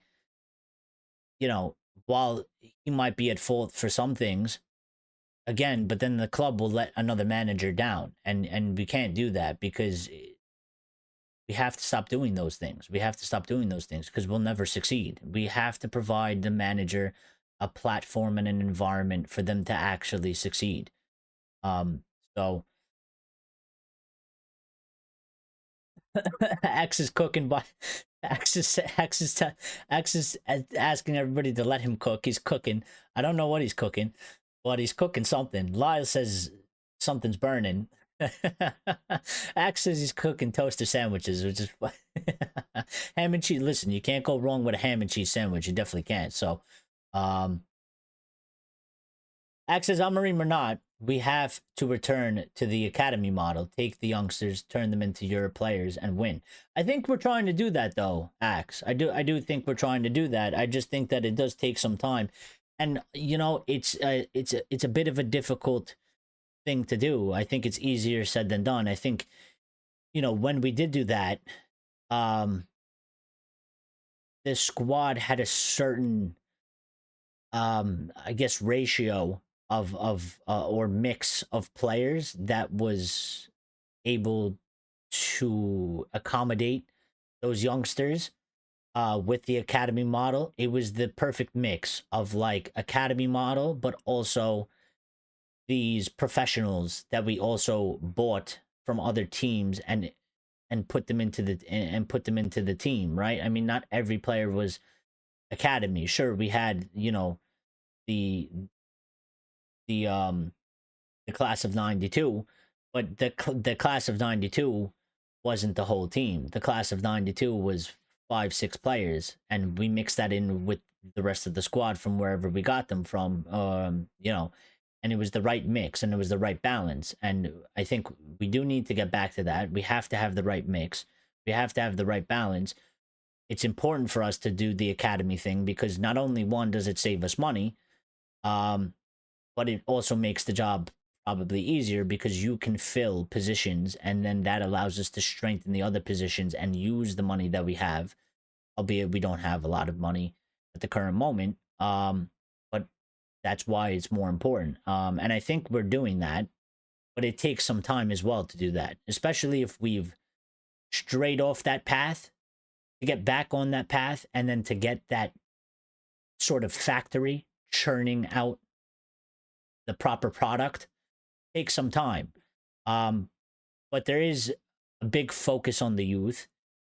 Ruben, I believe, is one of those managers that he's not afraid to play these youth, because he's done it at Sporting. Although I will say that he does seem a bit reluctant to do it at Manchester United, and that's maybe because the Premier League is the toughest league, and Manchester United is a bigger monster, and so is the Premier League is a bigger monster than Sporting and the Portuguese league. So maybe there's a little bit of reluctance. Maybe he's trying to bide more time, because again, the team is, as I said before, and I think most of us probably say that as well. There's certain dynamics in the squad that have improved. The general gameplay build up has improved. Positioning has improved. Shape has improved. Even the work ethic has has probably improved from certain points in the season. I mean, towards the end of Ten Hag, it looked like the players weren't even trying. And we were questioning them yet again. And we've seen that multiple times, not just under Ten Hag. So there are aspects that are improving. The first team, I don't think is there necessarily yet. And I just feel like maybe he's still trying to build that out first before introducing these guys.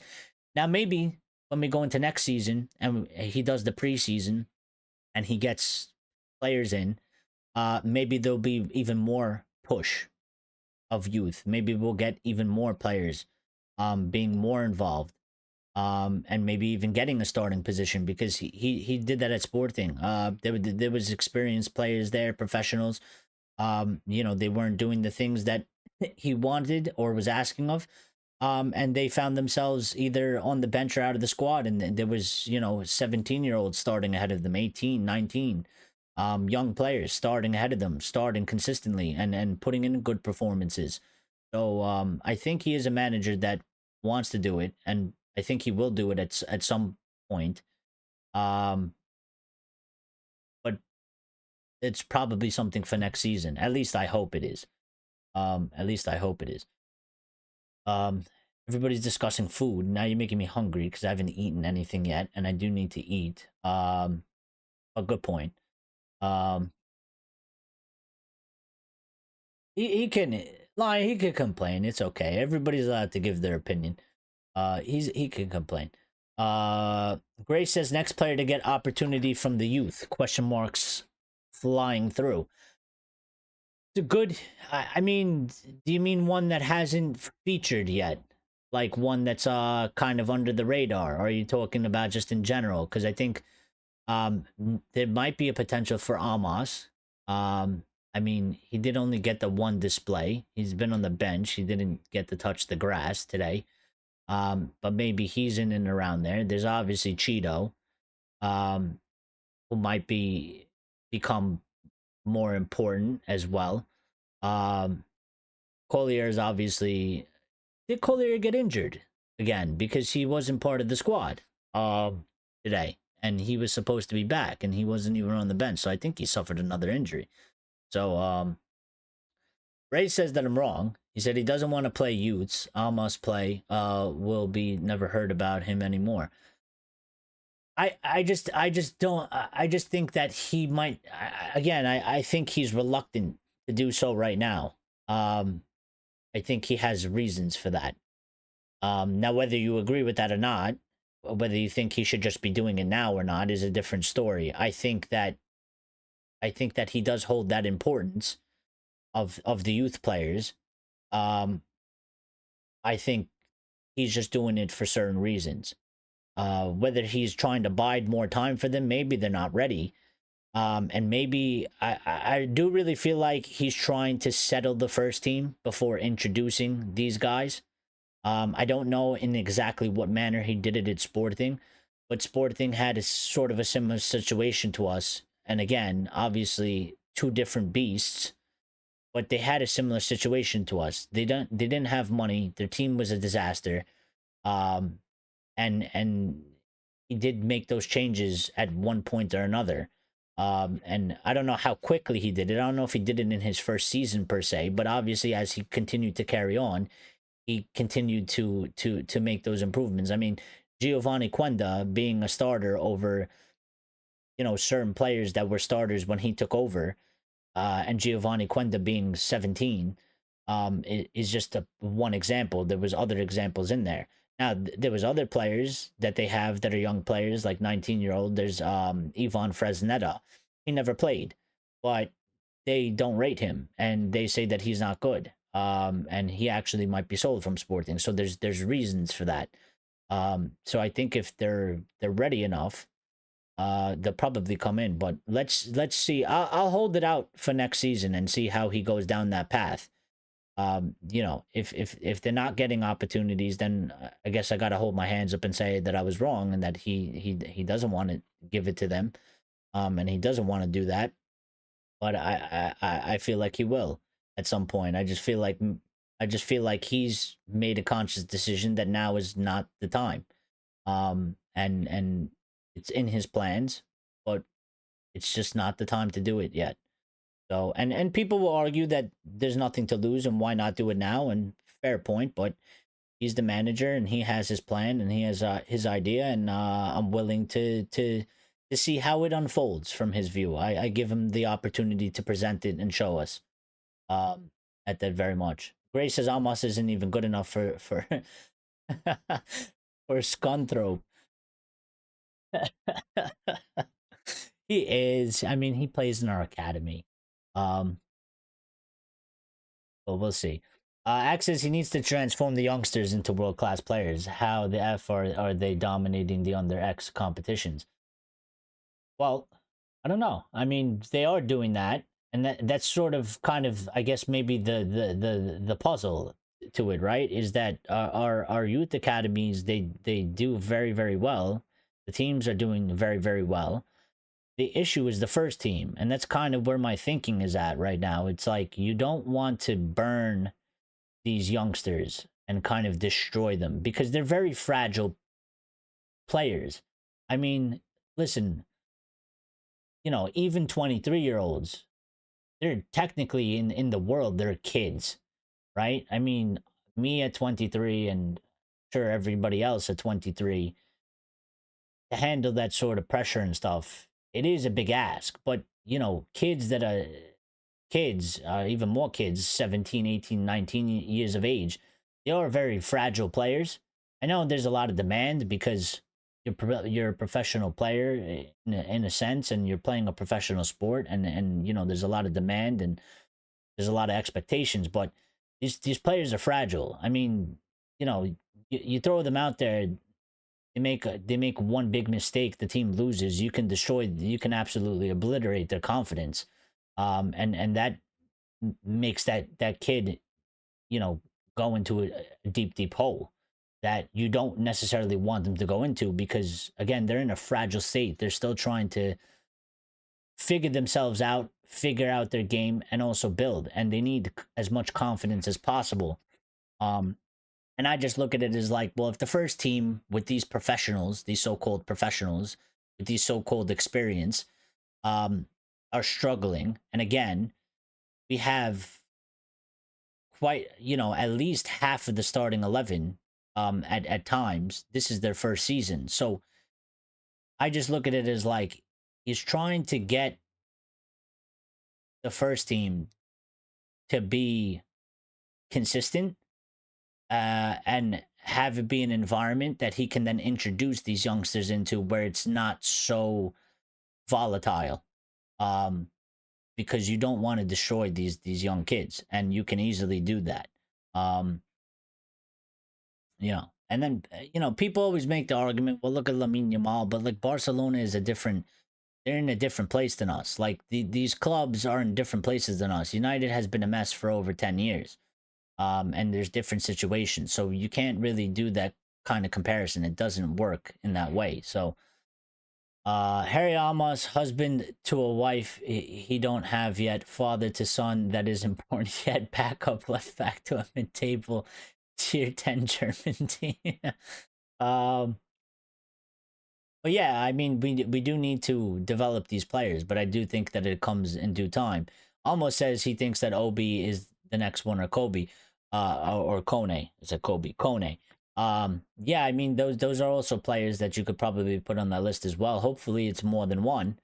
Hopefully we get a couple, because that's what we want to see, right? Ray says we are playing to keep our place, to look better at the table.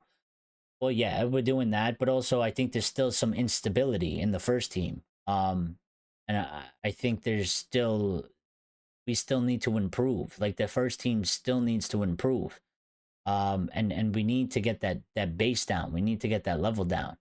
In my opinion, that's how I think of it. I think that the first team is still sort of unstable. They're still not hitting certain highs. I mean, for the fact that we can't score a goal, introducing these kids, it might disrupt things anyway. It might not necessarily be the youngsters themselves, but you never know what you're going to get from them. They could have an absolutely brilliant game. They could have an absolute stinker. You bring in a couple of them, it could disrupt the building of the first team. I mean, and this is the issue. the first team isn't built properly yet. So we need to build the first team, and I think then you introduce the kids. But yeah, it is what it is. In my Almo says with full opinionated vibes, Saku Kone will come to the first team next season with Obi and Heaven. Well, yeah, and that's also what I'm saying. Like we have Heaven, and clearly, like this is what I'm trying to navigate this point. Like Heaven didn't play a professional game for Arsenal, and we signed him, and they said that they were going to put him in the first team, and everybody kind of questioned that, but we seen him play, and he was very good and very solid, and he is one that he didn't come directly from our academy, but he is a young player, and we took him from one academy, and brought him to kind of ours, but we've pushed him through, and again, he's another one though. Like he's a young guy. He's going to perform good, but then he's going to hit a period where he's not going to perform good because it's to be expected, because it always happens to every single player. So we do have some that are there. They're there. They're on the warmer. They're not on fire yet. They're there. They're there in the background. They're lurking in the background. They're potentially going to be involved. There's some. I think people would like probably more, but I think at least if we have the sum for now, that's not a bad indication of where we can head to. It's just going to take time and patience, and a lot of people, and I understand why, have run out of patience, because I think we've been patient for 10 plus years now. So it's tough to continue to be patient when you've been patient for so long and we haven't gotten any fruits of the labor of being patient. So but again, these things, they always take time, and it's always about progress as well, and progress takes time as well. I was kind of I was kind of talk about it in the manner of just anything, I guess. I mean, like, if you go to the gym and you're out of shape, like, will you get in better shape in 3 months? Sure. Are you going to be in the peak shape? No, it's probably going to take you a year, and it's going to take consistency. And are you going to have shit days? Like, yeah, you might go to the gym and you might have like a shit workout that day. You might have a shit workout for a week. But in the overall context, you've made progress within a whole year, and you're much better from where you started to where you are. But it took you a whole year, or it took you 6 months, or it took you 8 months. So these things take time. Max says, look at how well Sir Alex Ferguson did with the class of 92. Well, it wasn't just him, though. But Amorim has to do it, too. Look at Barca. They are financially shit. They nurture and grow young, great players. Yes, but it's not just the manager. And you say, and that's the thing, though. You kind of pointed that out in your own aspect. You said, look how well Sir Alex Ferguson did with the class of 92. And I will say, yes, he was the lead spear of it, but there was also other people that were involved in that, coming from the academy and up towards Sir Alex, that helped him do that stuff, and the club itself. And I think you pointed that out there, because you said Sir Alex Ferguson with the class of 92, but then you said Barca. You didn't say Barca's manager. You said Barca, the club. So it has to come from both ends. Like, yeah, the manager's got to do what the manager's got to do, but also the club has to do what the club has to do. And unless both of them do what they're supposed to do, then we're not going to do it. Because if the manager doesn't do it and the club's doing it, then, it's not going to happen. And if the manager wants to do it, but the club's not doing it, then it's not going to happen. So, and I mean, me and probably most of us, we're giving him time for sure. So, but obviously he has to get the results. But we're gonna give him time to get the results. So, and that's gonna lead into next season, very much so. I think by January we should know where we stand midpoint of the season, and he's going to be judged heavily on that, and he's going to have to make sure that he's in a good position. I'm not, nobody's saying that next season, January, if we're in 10th place, I don't think anybody's going to accept that. If we're in somewhere in the top 6 and we're keeping close and we're fighting and we're battling and we're looking, much better uh that season than we do now, then I think obviously he's going to be given more time and more patience because he's showing improvement. So um Gray says, I have a left foot, sign me to the women's team. I'm only 33. Well, yeah, I mean they're trying to win.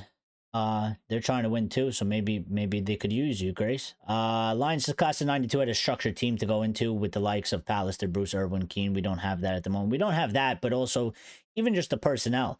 I mean, people just say Ferguson, but there was so many people behind the scenes, coaches, youth coaches, and stuff like that. The structure that was there, that allowed for that class of 92 to bolster and flourish and become what they were.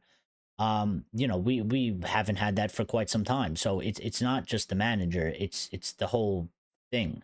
It's the whole thing. So we need to make sure that we're hitting it on all points. You know, Grace says, what is a gym? I don't, well, some people don't know what a gym is. That's true.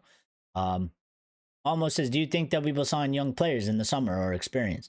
I think that we're probably mostly going to go for younger players. It's what Ineos seems like they want to do. I will say that they should definitely mix it. They should it I mean, if we sign 5 players and they're all 22 and younger, I don't think that's necessarily good, because I think we have some good young talents right now. The squad is fairly young in many aspects as well. And I think we can add to that, but I think there's certain positions that we need for me, the number one thing most telling, I think, is the striker. The striker needs to be the experienced player. If we're gonna get one and only one, the striker must be experienced. It cannot be. I'm sorry, and I don't think he's a bad player, and maybe he fits our system well enough. And if there's room to do it, then do it. But if we just going sign Liam Delap, it's not gonna fill me with confidence because he's not experienced.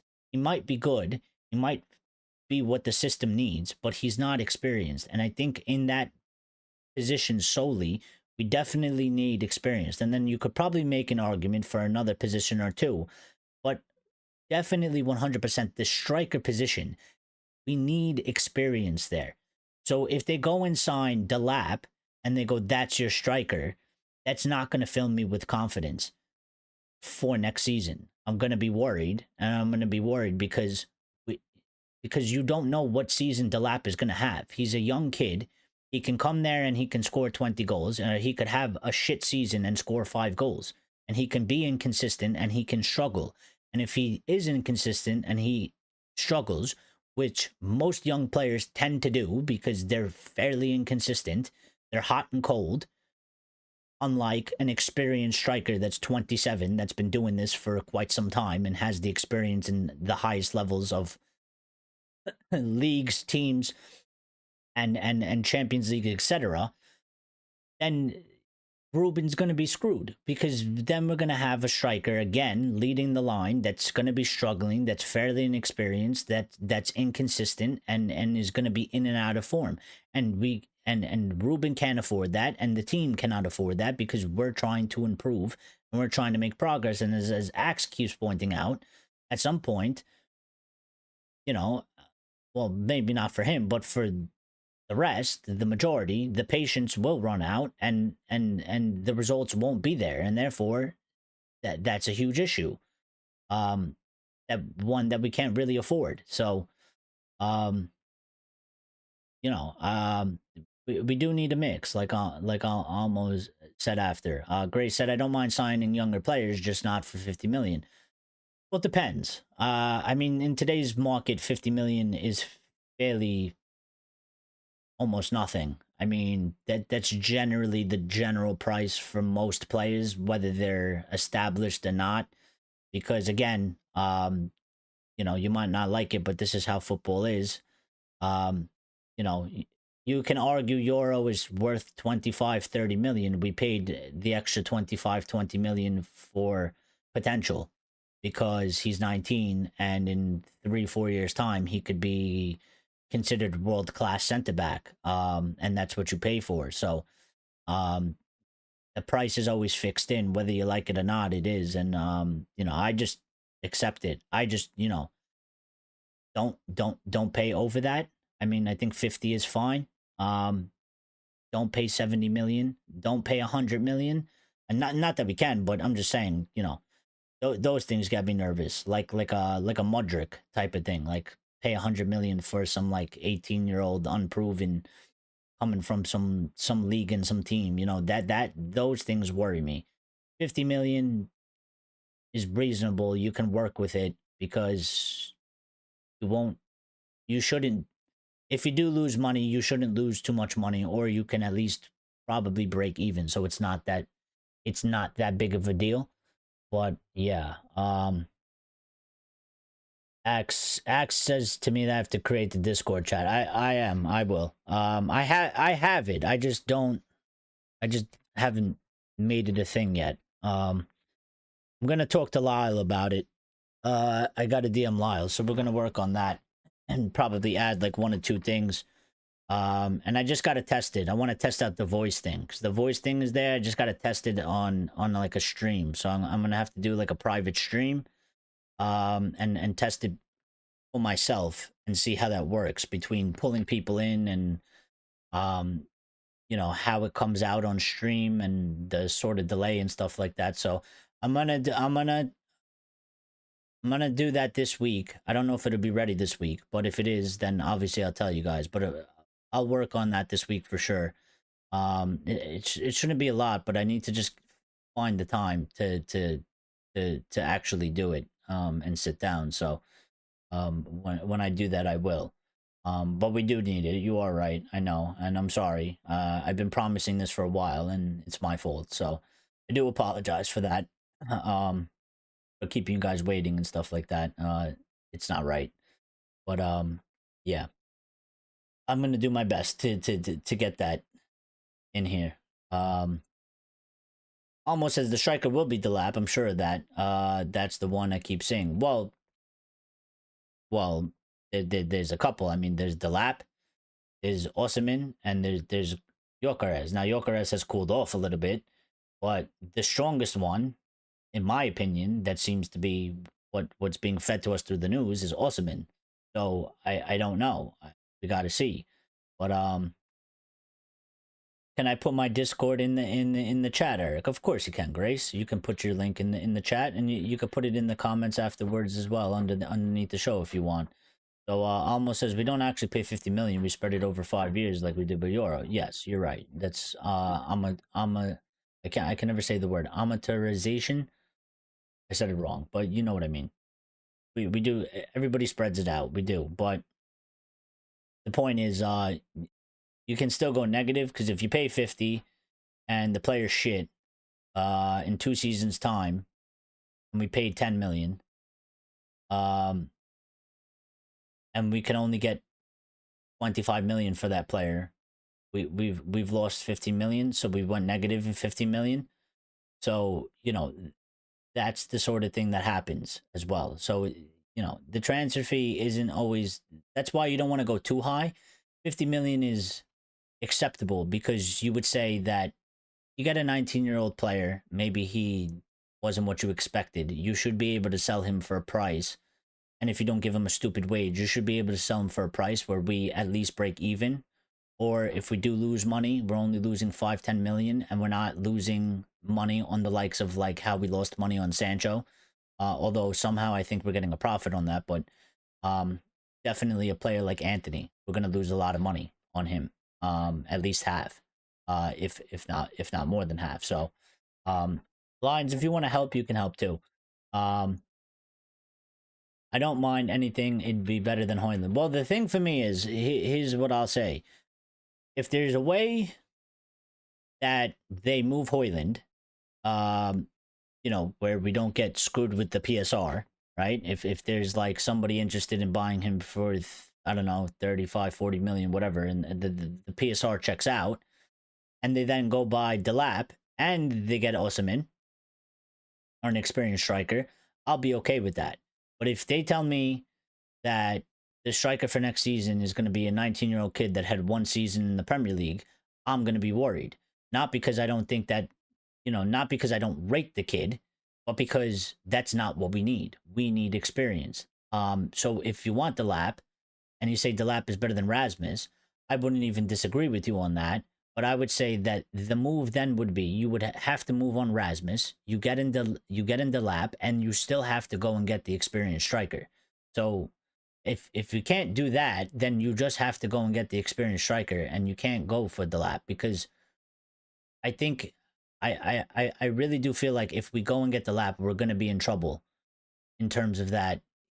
He's young and he's had one season in the Prem, and you just know that there will be a period where he goes out of form or he's going to be inconsistent for sure. And if you don't rate Højlund, and he's going to be our main, and Delap's going to be our main man to lead the line, well, when he goes out and you have no faith in Rasmus, then we're going to be screwed anyway. So, that's why. So he's going to Saudi. Who's going to Saudi? Grace has put her link in the Discord. If you guys want to join that, we do have discussions in there about football. She also does have some other channels in there about gaming and Pokemon. And there's also a channel called the Randomonium, which is like a nice dessert, I guess. It's what's the word I'm looking for? It's definitely spontaneous. You'll never know what you get in there, but it's good. Yeah, of course, Grace. I appreciate that. No problem at all. I appreciate that. Almost says, I think that this summer is going to be very frustrating for us because teams know that we're desperate, so they'll try to get the best price. It will just drag out all summer. That is a possibility. One thing that I think kind of works in our favor, even though it doesn't necessarily work in our favor, but might help us in that aspect, is that they also know that we're broke. Or at least they think we're broke. I mean, I don't know. Sir Jim says two things, so you try and take it whichever way you want. He says there will be a budget for Ruben, and they will get players for Ruben. At the same time, he said that United were going to be bankrupt by Christmas, and that all the money that he put in is gone, and that regardless of whatever we do, we're still paying 89 million for players that we owe money for, that are currently on the team that we haven't paid for. So, and then there's also the talk of, if United doesn't win the Europa League, we're going to be financially burdened. So there might be that aspect to help us out as well. They might be using the fact that they think that people think that we're actually broke. Maybe they're using it as a tactic so that when we go into negotiations, okay, maybe they will try and drag us out because they know we're desperate, but they can't drag us out too much because they would also know at the same time, these guys don't have money. So we can only drag them out so much.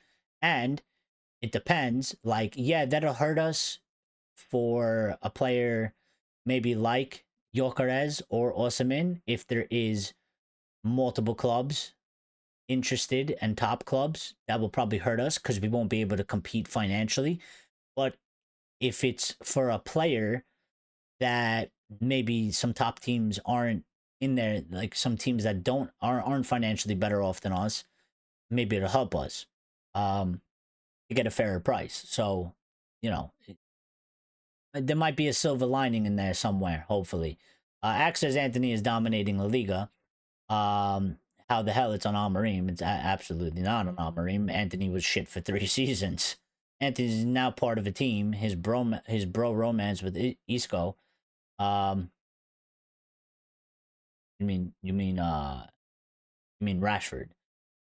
Look what they've built there. Amorim couldn't have done that. I mean, how is he supposed to do that? He came in November.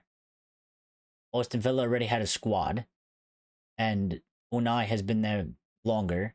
And I don't know what goes on at Real Betis, but it's Real Betis and it's La Liga. Like, it's a different team in a different league. And Rashford, I don't think anybody actually questioned sort of his ability. Everybody questions his mentality and his attitude, and his work rate. And you know, why don't you say the same thing for Eric Ten Hag?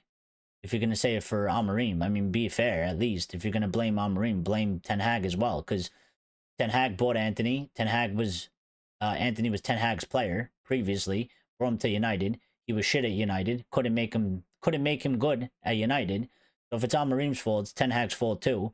And with Rashford, he had the best season he had one season, and last season was a disaster. And that was under Ten Hag. So, you know, that's Ten Hag's fault too. Then I guess, I don't know. I'm just playing devil advocates with you because I don't agree with that. Like, yeah, okay, Anthony's dominating La Liga, but that's good for him. I mean, he's found his level. He plays at Real Betis, and maybe the Spanish football suits his game better. It's a weaker league. It's a different style of football. Maybe it just fits him better. Maybe that's why we shouldn't have bought him, because he doesn't belong in the Prem, and he doesn't belong playing English football, and he doesn't belong on our team. And then Rashford is obviously a different thing, because he clearly had problems with his attitude, mentality, and whatever was going on behind the scenes at Manchester United. So Victor Osimhen is going to Saudi. That's what you were saying. Well, that's what some say. Yeah, there is a potential for that to happen, I guess. But I guess we'll see. He's not too old. I don't know how you're calling Osimhen another Zlatan. Zlatan was like at least 3 or 4 years older than what Osimhen is. Osimhen is literally 27. Osimhen is literally in his prime as a striker, 27 years of age. You get Osimhen, you give him a 5-year contract that'll take him to 32, and you sell him at 30 or 31, and you get him out before he retires or whatever. Or you give him an extension if he's that good. So our biggest budget is because I think it's about 50 million, if honest, including players that we sell to buy. No, I think honestly, regardless of what they tell us, I think we probably have a budget of around 100. I think we do. I think we have a budget somewhere around 100, not including players that we're going to sell. I don't think we have 50. I think we have a budget for that, for sure. I think it's 100. I think it's no more than 100.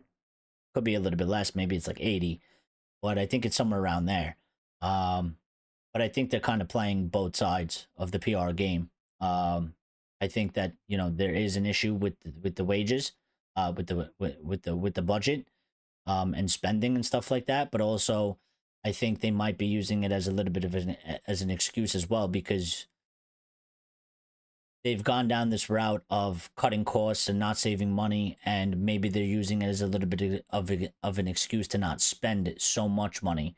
But also maybe they're using it as a business tactic, as perspective, to be like, listen, we're willing to sit down and do deals, but we don't have that much money. So if you're gonna ask for a ridiculous fee, we're just gonna walk and go do a deal somewhere else. And there's clubs out there that they need the money. They need deals. There's teams in the Serie A where they'll have a player.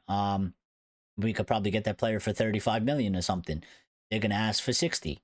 And we'll negotiate with that. Be like, listen, we don't got that much money. It doesn't fit into our plans. So unless you're gonna negotiate with us and meet somewhere in the middle or something, we'll walk and we'll go do a deal with somebody else and give them our money. And some of those teams, they need that money. So Ray says selling Rashford, Anthony, and Sancho should get us 2 to 3 players. It should. The problem with that is when they happen. Sancho will obviously happen if it does happen, and hopefully it does. But if it does happen with Chelsea, that will happen almost immediately and first.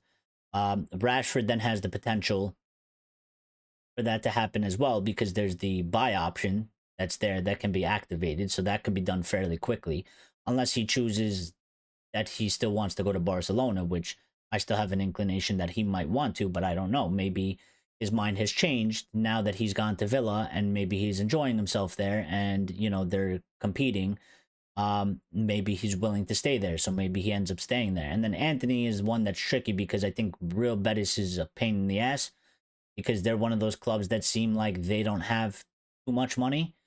And we're going to be asking probably for 40 million, around there, 35, maybe 30 million, and they're going to be real reluctant to pay that. So we might have to cut that deal with Real Betis, and maybe try and sell him somewhere else, which would probably take longer. Hopefully all three of those go fairly smooth, and that would be good for us because I do agree that those sales would probably get us around 2 to 3 players, but the issue would then be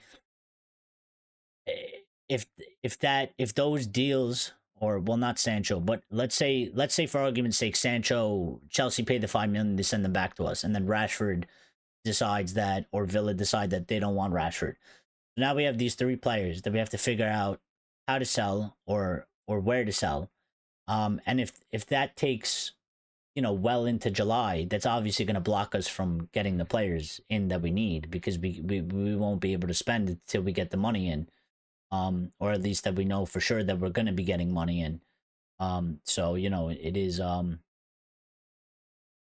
it could certainly be an issue. Axe is saying loan Arda and Endrick, buy some youngsters, and promote more players from the academy. That is everything we need. Boom, like that. We will compete. We will not be competing for the Premier League with kids. There's absolutely no way. There's no way. I know they said you can't win anything with kids. I'm not saying that. I'm just saying that you get in a bunch of kids and put them in there. Yeah, maybe we'll look good fighting wise, but we won't last the duration of a season. And you're talking about if we get into Europe as well, if we win the Europa League and we get into Champions League, and you're doing a full season in the Prem and for the FA Cup and the Carabao Cup and the Champions League, we won't survive that. With kids, we need the mix, like we talked about before. So, Asensio plays for Villa. Isco play. Oh yeah, okay. Sorry, I was mixing them up. Close enough though, because they're both Spanish. Yeah, Anthony and Isco, big chemistry. Yeah, and even Asensio and Rashford. They have that link up play. Even Eric wasn't picking Anthony. No, well, Zlatan got 26 goals in his first season. He did, because he's an experienced striker. Unfortunate part was he was at the end of his career, and he was already past his prime. That was the only thing. So but Axe said that yeah, it's both their fault. But they hired Amorim, who was supposed to be better than Erik ten Hag. He is shittier. Well, I think that's still yet to be seen. I mean, again, I'll play both sides of this. I mean, Erik ten Hag, very good first season. Second season, not so good. Third season went all to shit, because he ended up getting sacked.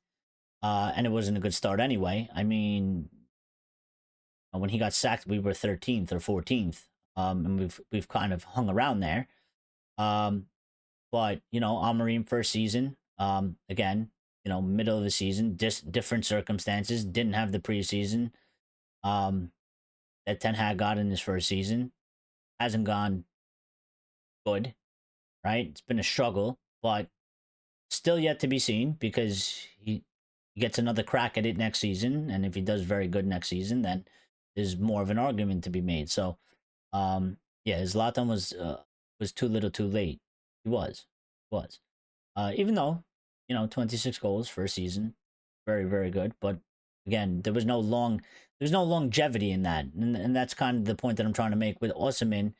You can get 3 or 4 good years out of him at his age with what's left. With Zlatan, there was only really like that one season, and then potentially for the second. But then after that, you were really pushing it, and you were hoping kind of for a miracle. Lion says we won the Europa League and came second in the league. That we did. Wondered if we get sales, maybe. I don't know. I don't think so. I'm not necessarily buying this whole kind of that, like, we have 50 million like transfer budget. I think standard is 100, even for especially because we didn't really spend in January. I mean, we bought Dorgu, but We didn't spend. They reserved the cash. So I feel like it has to be close to 100. I hope. I mean, we'll see when we get to June, or when we get to the transfer one. We'll see how we start moving, and if we do deals, like, and what we're signing players for. We'll get, you know we'll get the real answers of how actually devastated our financials are. Zach says you get Awesome and you give him 5-year contract, he gets critically injured the following day. I mean, but why would he do that? He's not injury prone. Why would he get critically injured? He's 27 years of age. I'm 30. He's 3 years younger than me. And he's a professional footballer.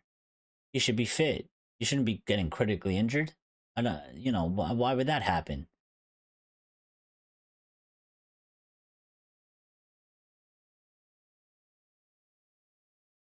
We get the lap, then any other transfers will come from sales. Well, maybe.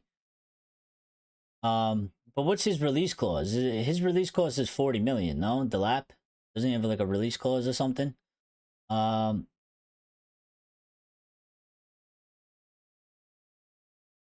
but I'm not gonna say that he didn't get his players, but I mean they do have to get him players. Otherwise, you can blame Amorim all you want, but then I'm gonna blame the people above him. Like, at that point, it goes over the manager once again. So, like, just like how I did for Ten Hag, where, like I said, like, they weren't getting him certain players to play his style, but that was also a decision that he made. Amorim has made his decision. He said, I'm playing my way, and I'm going to do it. And he's not going to conform. Now, at the same time, the club can also not get him players just like they've done for every other previous manager. And it'll fail, because it'll fail either way. It'll just be that the manager stuck to his philosophy and therefore failed because we don't have the players. Whereas in the past, it was both. They didn't get the players, and then the managers made a decision that they can't play their football because they don't have the players, and then they play a different football, and it still fails. So, again, if that does happen, I'm not going to say he gets a free pass, but I will shift most of the blame to up above him, because that's their job. I mean, they hired this guy, they chose to go in this direction, and then therefore they have a job, and their job is to get the players for him. If they get the players for him and he fails, then it goes more on him. But this is if, ands, or buts. We got to see what happens. We evaluate in real time as things happen and unfold. Almost as I would like Costa for goalkeeper, but I think we'll get James Trafford. I don't know who we'll get as goalkeeper. And I don't really know who to get as goalkeeper. I did want Costa before we got Onana. I really wanted Costa. Costa was my number one. I've kind of cooled that down a little bit because I've seen him, and he does have these mistakes in him that I know won't fly. Playing for Manchester United, and playing in the Premier League, he has these mistakes in him. He's done it for Portugal. He does it for Porto. I think he did it for Porto when we played against him. So I'm a little bit cautious on that aspect. Plus, he's going to cost a lot of money. He has a release clause, and it's fairly high. And I believe Porto want 80 million for him. So I don't think we'll be spending 80 million on a goalkeeper. So I don't think it'll be Costa. If we do get a goalkeeper, it's going to be somebody, for 30, 40 million maybe, at most, if we do. But Lions is saying Onana isn't going to be sold, so fair enough. And maybe he's not. I don't feel like he is at this moment in time, because I feel like they're going to go for other positions in other places. But again, we got to see. We got to see how things unfold.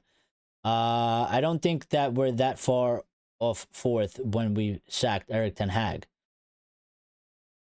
No, we were well, okay, maybe in points, but yeah, maybe in points, but positional wise, we were in like 14th, but maybe points. Yeah, you're right, because it was fairly early in the season. Everything was a lot closer, so that is a fair point. Because I don't know what the I wasn't I couldn't when I saw that I couldn't see the position, like the points of the whole table. I just looked up, like, the day he was or the day after he was sacked. So we were like, I think we were like 12th or something, or yeah, we were around there. We were like 10th, 11th, or 12th or something like that. And then Rude took over and took us up a little bit. And then Amorim took over, and it's been, went down, but then we went up, and then we went down, and now we're kind of going back up a little bit. So we need to win big. We need to return now.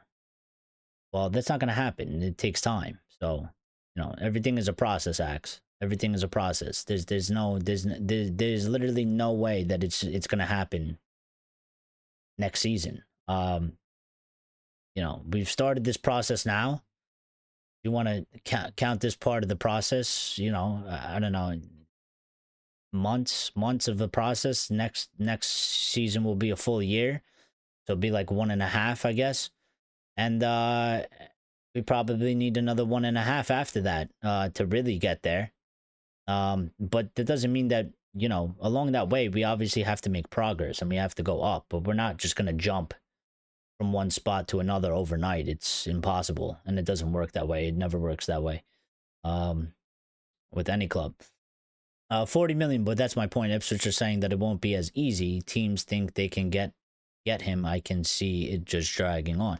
Well, I guess it depends what's in the clause. I don't know. Like, sometimes they put those funny things in there in the buyouts and stuff like that. So we got to see, what transpires, I guess, because they don't give us that information. I mean, I know what you're saying, because I read that as well, that they're saying it won't be as easy or it's not as straightforward, which is fine.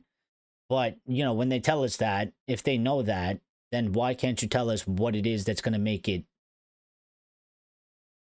not straightforward? Because clearly there's something there that they know that isn't going to make it straightforward, but then they don't tell us.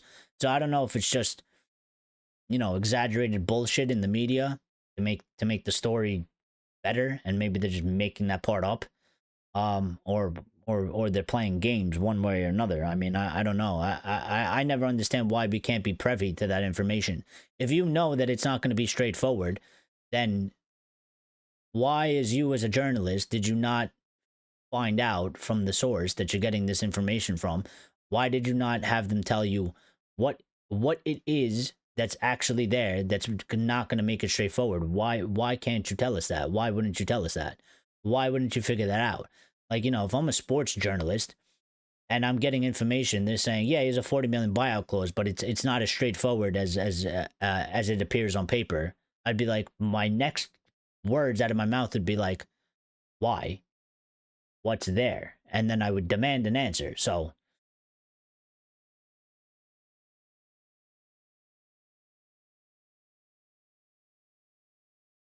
we need to get rid of the management then. I mean, we're not going to do nothing. So even if we do have to, at this point, we're out of our hands. We're not going to do nothing. We have absolutely no power. And until the factions in United come together, we will have no power. So until the day I see this fan base actually truly unite, that's never going to happen. And I'm not really going to waste my energy on that sort of stuff anymore, because it's pointless. It really is. Had I told you how bad Amorim's first season went, you would have called me Eric Ten Hag fanboy. No. I mean, there's no reason to call you Eric Ten Hag fanboy for that reason. I would have questioned why you would say that from the beginning without seeing it, for sure. But I'm not going to call you Eric Ten Hag fanboy. I just, like, even me, I thought that a change would be good, but obviously I overlooked the fact that he came here to play a different system, and the players don't fit that system well, and it's a big change in the middle of the season. It was too big of an ask, and I overlooked that, and they probably overlooked that as well, and I think many people overlooked that, because we were figuring we were going to get some type of a bounce and we didn't because there was too many changes, too big, too many changes, too at too much time, which resulted in what we've gotten. So that's why I'm looking forward to next season because I think it'll be a different story. And at least I'm hoping it'll be a different story. So listen, it's frustrating for fans like us, says Almo, but you can understand why teams want to mess around because we're joking in negotiations anyway. I mean, we definitely had that sort of um, uh, we definitely had that sort of thing, that sort of label on us because of the previous regimes, like Woodward and Richard Arnold. But I think Ineos have done a decently good job to kind of lay down the foot and let them be known that that shit isn't going to fly anymore and there's different people in place and we're no longer operating in that way. So they may still try to do so, but they're not going to be successful. And I think some teams um, have already learned that. So I'm sure there's teams out there that, I mean, they try with anybody anyway, but I'm sure they're going to try it.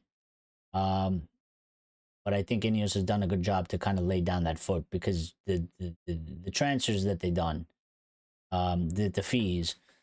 I mean, you know, Grace has a problem with paying 50 million for Euro. We would have paid 80 before. We would have paid, you know, and we would have given him 200,000 a week or something or more. You know, and even like Delit probably would have given him like 250,000. Probably would have paid an extra 20, 30 million on top of that. So all the players that we signed, they're for reasonable fees, I believe. So, um, yeah, we sacked Eric when we was like when we were around 14th. But the point differential though, I think you were right. Um, yeah, after West Ham, we had 11 points from 27. Yeah, and but the table was probably it was closer in terms of that. Like, yeah, we were 14th, but we probably in terms of points weren't that far off of fourth. Um, Obviously now it's been much longer and we're obviously much further away from fourth, so it's gone that way. I almost said, look what Lecce tried to do to us, make us pay about 40 million up front. We never but you get my point. Yeah, I mean, but you know, all clubs do that. I think we're just more privy to it because it's United and we're talked about so much and like kind of so in depth.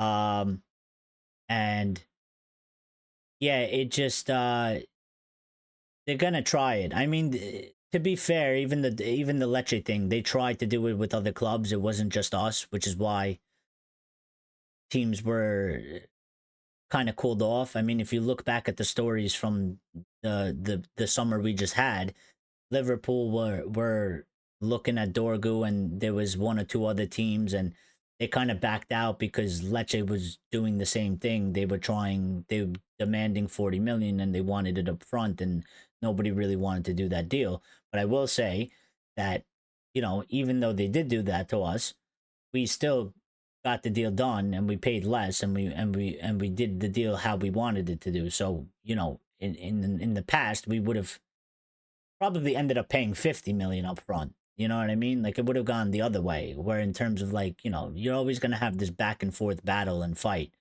Um and the problem with United is I think there's a lot of things that get leaked, whatever, because it gets clicks and it gets interaction, and we're the, you know, we're the best for that. And there's other clubs out there that it's not so much, so they don't really go for it. So other teams, sometimes it seems like they've come out of nowhere. Meanwhile, they're probably doing the same processes that we're doing now, but nobody talks about it. Nobody leaks that shit because it doesn't get clicks like it gets clicks for us. So we're under much more under a microscope than some other teams. Sometimes some other teams, like, comes out of nowhere and they're like, oh, they're gonna sign this player, and then like 3 days later, the signing is done. But meanwhile, you know, they've been working on that for weeks, if not months. Just nobody cared to leak that information or prod it or whatever or release it because you know, it's just done differently. United is just something else when that happens. 12 points from a title charge, he says. 14. Turkey from Lyon is a good opportunity this summer. Be a lot of competition though. Yeah, but he does have the release clause, so I mean, that's something that we can do, and we're still 14th. Yeah, we're still 14th. Like, we've gone up and down. It's been inconsistent. That's the problem. We've had periods where we were going up, and we had chances to keep going up, and we suffer setbacks here and there, and we go down. I mean, at one point we were, yeah, I don't think we went lower than 14th. So, um, but I mean, even these past two matches, we had an opportunity to shoot ourselves up to closer to ninth. And we could have been there, but again, the team has kind of let themselves down in the fact that we can't score goals. So, yeah, just stay above Spurs. Yeah, yeah, go for the rest of the season. Just stay above Spurs. No, I mean, I want to get as close to ninth place as possible. I really feel like that. We could have done that. We missed the boat here. I mean, we could have been much further up. We could have had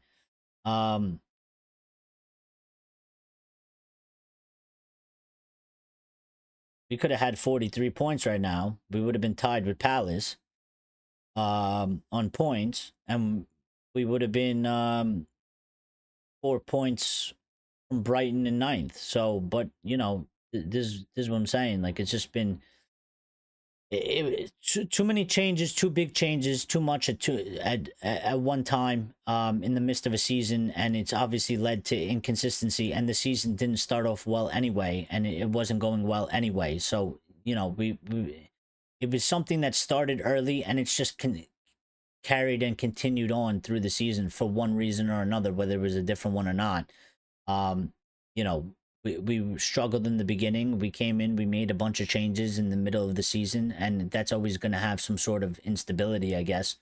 Um, Especially with the way we did it, because normally, yeah, okay, you have a project, and maybe you sack the manager and you bring in another manager that plays a similar way. But what we did was we were unstable and inconsistent, and we bring in a manager that plays a totally different way, so it just disrupted things furthermore. So, again, they had their reasons for that. I don't know if they thought that maybe it'll work out better. So Jim says that he expected this, so I guess maybe it's not a surprise to them. But in that case, then I guess they wrote off the season real early, which is something that fans aren't going to be happy about. But yeah, is there any chance that we can finish in position? I know that's not good enough, but better than. Well, it's kind of slipping away because we're running out of games here, and we're not getting the results. So we can get to maybe 10th. I mean, it also depends on the three teams above us, and what they do. But we need to. Our main problem is we can't score goals. So we can't score goals. I don't know how we're gonna get the points, but it's there. We can make up the points with the remaining amount of games, but we need to start winning these matches, and we're running out of time to kind of do that. And before these two matches, definitely possible, because I was looking at the table and I was like, well, if we get a win here, I was like, we'll be this much closer. And then based off of the results that happened, but we were gonna jump a team or two. But we got 1 point out of six. So again, and this season has sort of been like that. There's been games where we played where we were shit, and we were outplayed and we were embarrassed. And then there's games where we actually play pretty decently good, but we just can't get over that line of winning the match because we can't figure out how to score goals from open play. And when you can't score, you can't win. So it's definitely an issue. Almost says I would love to win the Europa League. I think you and everybody else. But I don't care if we're not in Europe next season. We can just concentrate on the league, one game at a week. I think it'll be better for the team and the coach. It might be in that aspect. I've actually kind of made that argument too. The only issue is the financials, and that Europa League is. I think most fans. I think you would say if it didn't, if that didn't hurt us financially and we were in a good financial position, I think most fans would be okay with not being in Europe. They would actually probably make the same argument and be like, maybe it would be better for the team. We'll just concentrate on the league. We'll finish stronger. You would hope in the league because we're playing less matches. We should have less injuries. We should be more fit, and we should be more fresh. And we could put more focus on the Premier League, and even the cups as well, in England. But the biggest implication is that we know that we need to bolster the squad. We need to get Ruben Amorim players. We're supposedly not in the greatest financial situation.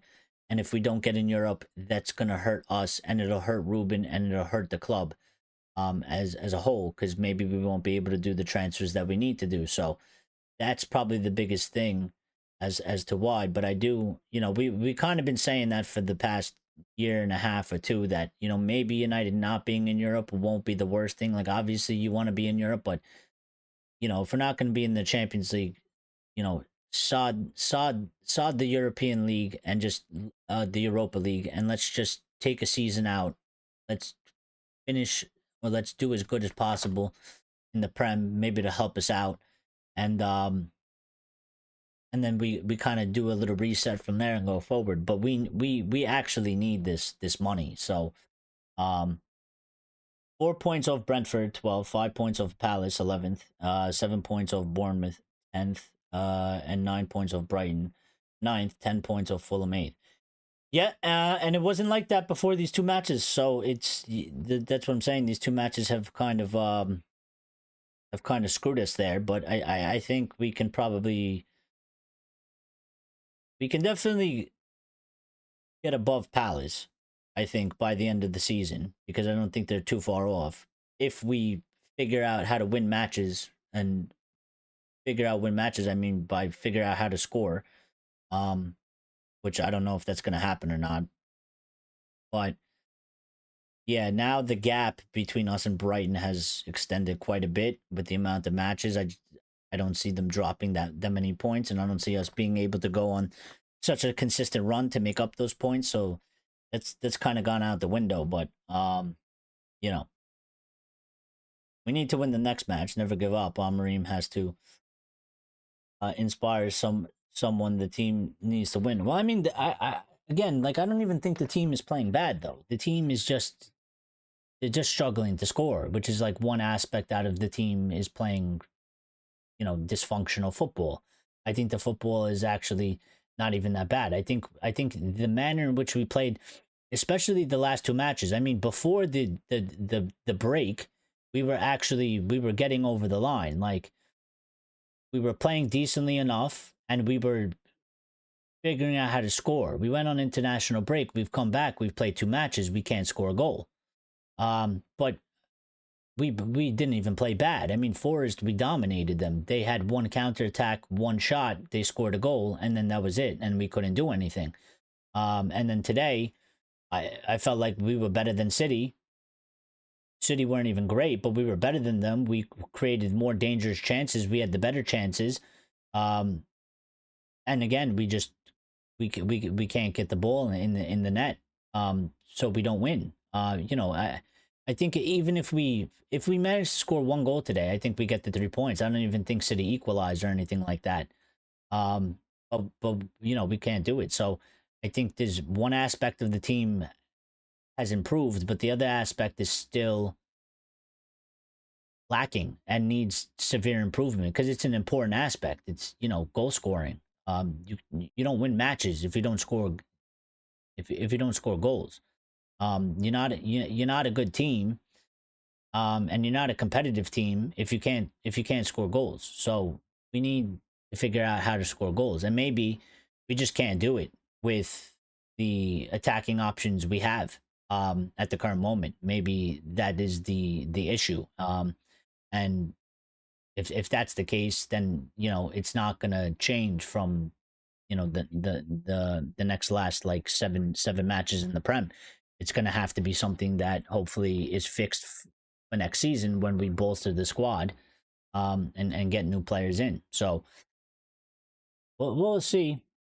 Yeah, on paper it doesn't look good. Yeah, I know. I feel you. Almost says, do you think we will improve next season under this manager and the players that we bring in? Also, I think so. I think. See, improve is a hard term to define at the current moment because I I still struggle to say what are we actually, because obviously for this season we are where we are because of what we've done and whatever, and we deserve to be where we are based off of the results and performances that we put in. But when you look at the squad in terms of players, and I think part of the reason that Ten Hag lost um, the backing of the fan base at the end was they looked at the squad and there was high hopes, and everybody kind of had a feeling that we should be at a certain level of at least sixth and up, and we started very poorly, and we were much lower than that, and it went in the opposite direction. And so I think in the beginning of the season people would say, well, we're definitely top six team, we should be fighting in there. But the season has gone on and we're a below mid table team, and we've performed so, and the results have been so. And last season we finished eighth, even though we had a ton of injuries, still finished eighth. So when you say improve, I guess it's a personal thing of where everybody draws the line, because improvement, well, based off of this season, improvement could be finishing eighth next season. But is that an acceptable enough improvement? Or when people say improvement, do you want us to go and fling ourselves straight into top four and get Champions League? You know, when I think of improvement, I think that we won't see this sort of erratic inconsistency. I think there's going to be aspects in the team, and I think we're already starting to see it in terms of playing style and general play. I think that those, from when Ruben has taken over to now, it has improved. It's more solid. It's not the greatest product yet, but it's in an upward tick, and that's encouraging. And I think there will be more things going to improve. Like at some point, remember, we were struggling to defend corners.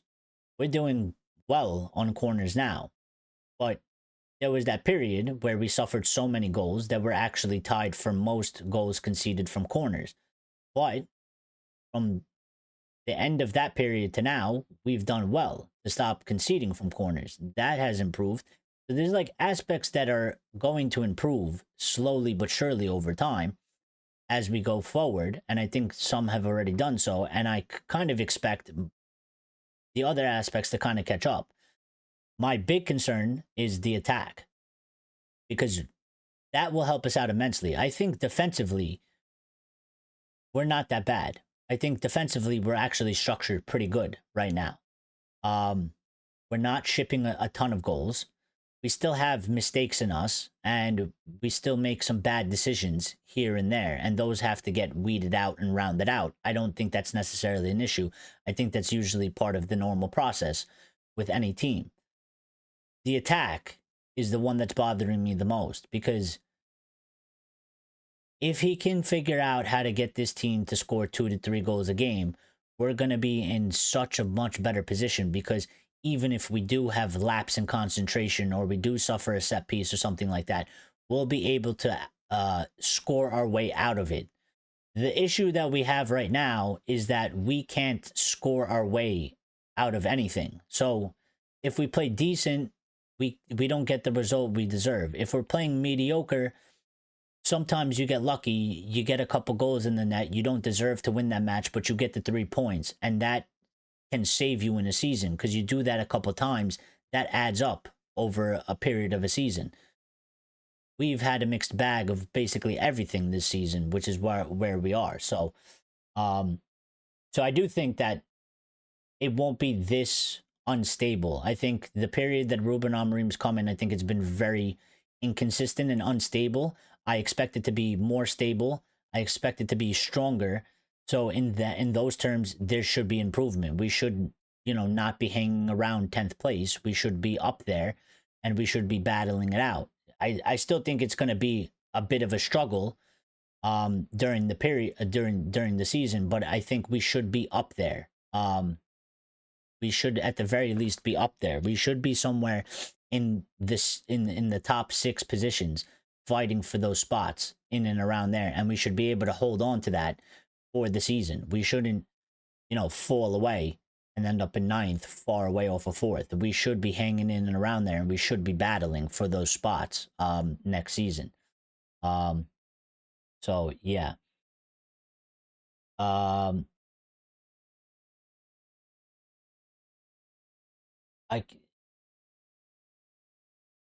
I don't trust this team. You can't describe this team's identity. I don't. But if I don't trust the team, it's because I don't trust the players. It's not that I don't trust the manager. I think the manager is very clear in his identity and the philosophy of the team and what the team is supposed to be doing. And actually, I do see a bit of what he, when he first came in, what he said that he wants the team to do. I do see it now. There's parts of the team that is actually doing what is required. But again, we don't just say like, oh, we're doing it now, pat ourselves in the back and say job's done, and go on a lawn chair and hang out. No, like we got to keep pushing ourselves, because you got to make that part even. You got to make it the best possible. It's not the best possible, but it's improving and it's better, and it's looking better. But obviously, you have to keep going. You have to keep improving, no matter what. Like, it can never be good enough. So yeah, we're doing good now, which is encouraging, because at least there's things that are improving, which is a good sign.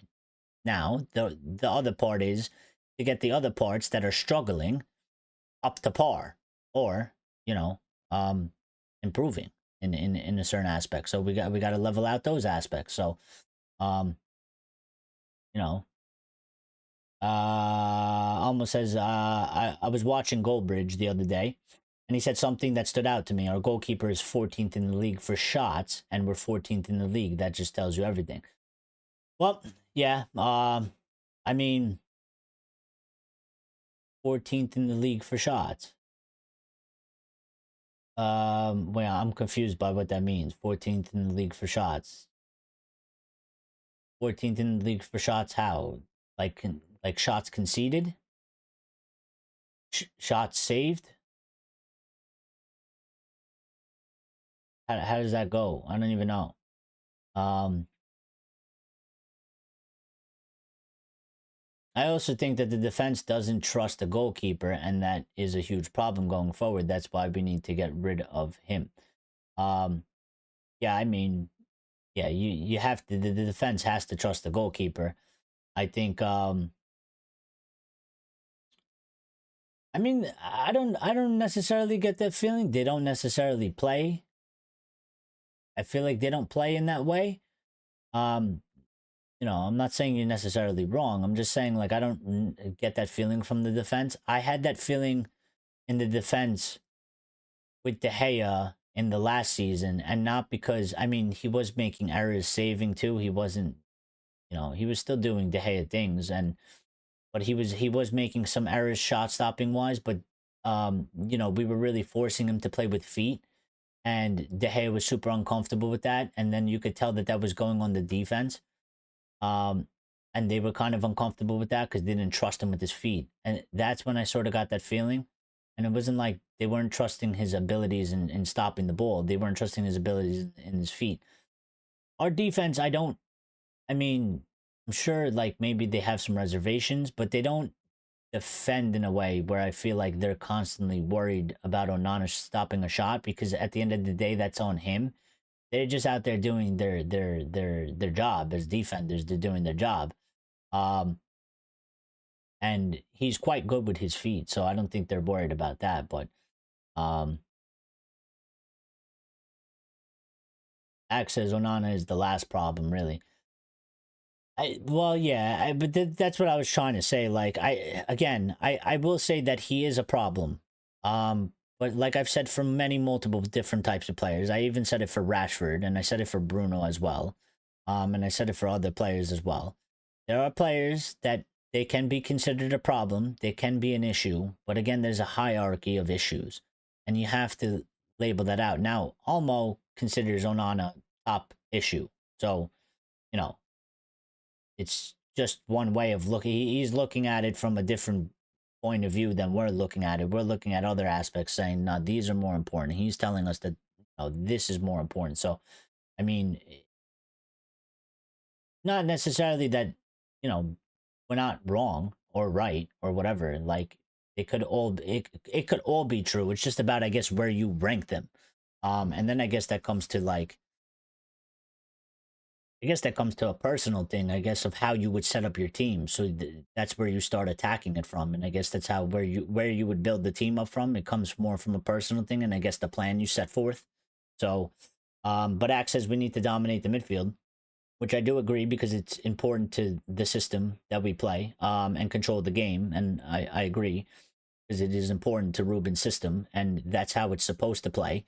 And we need to do those things to be dominant and efficient. The system relies on that heavily, and that is the philosophy of the system as well. And score 3 goals per game, at least. Yeah, and I think that's kind of because, see, for me, this is the argument I was making last time. Even if Onana is a problem, and even if Onana lets in a bad goal, that he should save, or he makes a really bad mistake, and we concede because of it. If we have a good attack, like Axe is saying, and the rest of the squad is rounded out well, where we dominate the possession and we dictate and control the game, Onana making one mistake should probably not destroy us in that sense. Now, we can lose points here and there, but I think it kind of negates it if you have a team that's controlling, dictating the game, and then is also scoring goals and has a high sort of goal difference. Because we should be, if we're scoring 2 to 3 goals a game, we should be outscoring 75% of the opponents we play. Therefore, we should be winning. So even if Onana does have a mar, and we concede 1 goal, well, if the team is how Axe described it, we should be able to go score 3, and we should win 3-1, if not 3-2, something like that. And I think that kind of negates that aspect. And then you can look at the goalkeeper and be like, all right, well, you're kind of like the last piece of the puzzle that's fucking things up here. So, now we'll switch that out, because I think attack, for me, I'm attack minded. So I'd rather have the team, I'd rather have the team a little bit less defensively sound. Like, if it means that, like, we score 5 goals a game, but we concede 2 to 3 goals a game, I'm okay with that, because I'd rather have the team outscoring the opponents and winning the matches. That's my mentality. But yeah.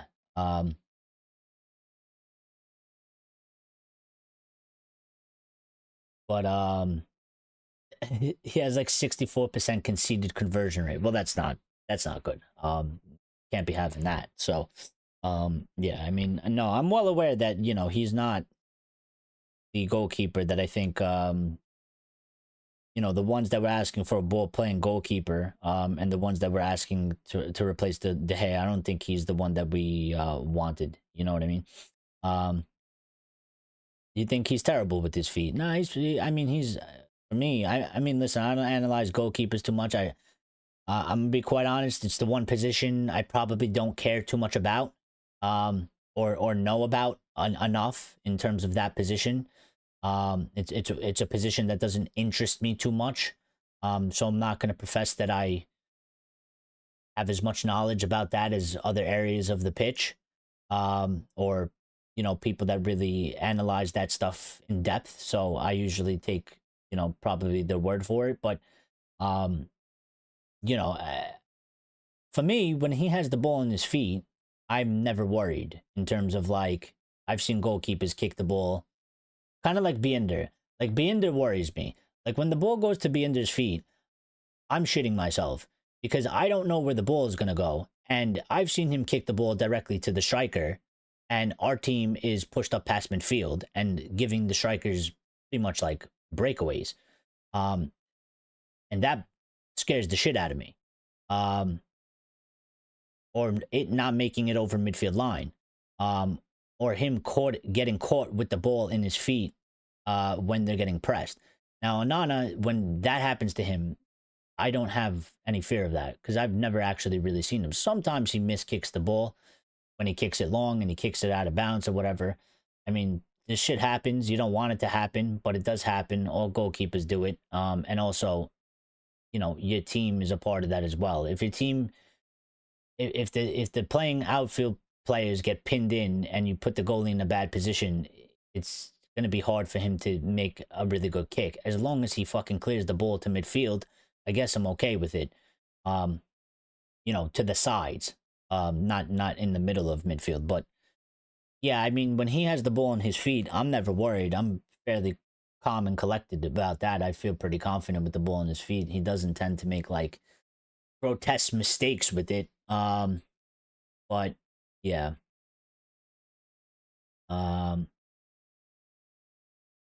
All our players are discouraged. That is the problem mentality. This is up to the manager. I don't think they're discouraged. I don't. I don't think they're discouraged. I think there's a couple players they have issues. Um like Garnacho. I think Garnacho has an issue, but that's Garnacho's issue. I feel like discouraged. I feel like maybe Garnacho's discouraged because he's playing in a position that he is not familiar with and maybe doesn't necessarily want to play. I think Rasmus is discouraged because he's having a shit season and he's struggling. But I think the majority of the squad is not discouraged. I don't think Delo is discouraged. I don't think why I want to call him Hakimi, not Hakimi. Mazawari. I don't think Mazawari is discouraged. I don't think Maguire is discouraged. I don't think Delit's discouraged. I don't think Yoro is discouraged. I don't think Dorgu is discouraged. I don't think Bruno is discouraged. I don't even think Casemiro is discouraged, and he wasn't even playing for a good part. I think the majority of the team is not discouraged. I wouldn't say that. So well, he's not. Well, Almo, he's not right, but he's not wrong either. I mean, part of the manager's job is to make sure that the chemistry and stuff and the sort of the team attitude and the players' mentalities are up to a certain par. But again, like I said, I I can name basically almost the whole entire squad, and I would say they're not discouraged. They literally go out there and they're fighting. I think it's a different problem. It's not discouragement. I think there's less than a handful that you can pick and point out that they look discouraged and they play discouraged, and that's for reasons. But again, then also as the manager, if it's not a team issue and it's not the majority of your squad, there's only so much you can do for an individual. You're not, they're not fucking, managers aren't miracle workers. There has to be something there to work with the player. Like, again, I've said this analogy so many times, but if you have the horse and you bring it to water and the horse doesn't drink the water, is it my fault? If I fucking scoop the water out and put it to his face and he still doesn't drink it, is it my fault? Like, at some point, what point does it get ridiculous as to like, I've done everything and it's still not working for this individual? So, I completely disagree with that. I would not, the team is not discouraged. There's maybe a handful of individuals that I would fairly say that they are. For reasons one way or another, and then it is Ruben's job to figure out what's up with this. Can we fix it? If we can't fix it, okay, bye leave the squad, sold. If we can fix it, we're gonna try, and we fix it and we fail, and maybe he fails, and maybe that's his fault because he didn't do something right, but I don't see it in that way.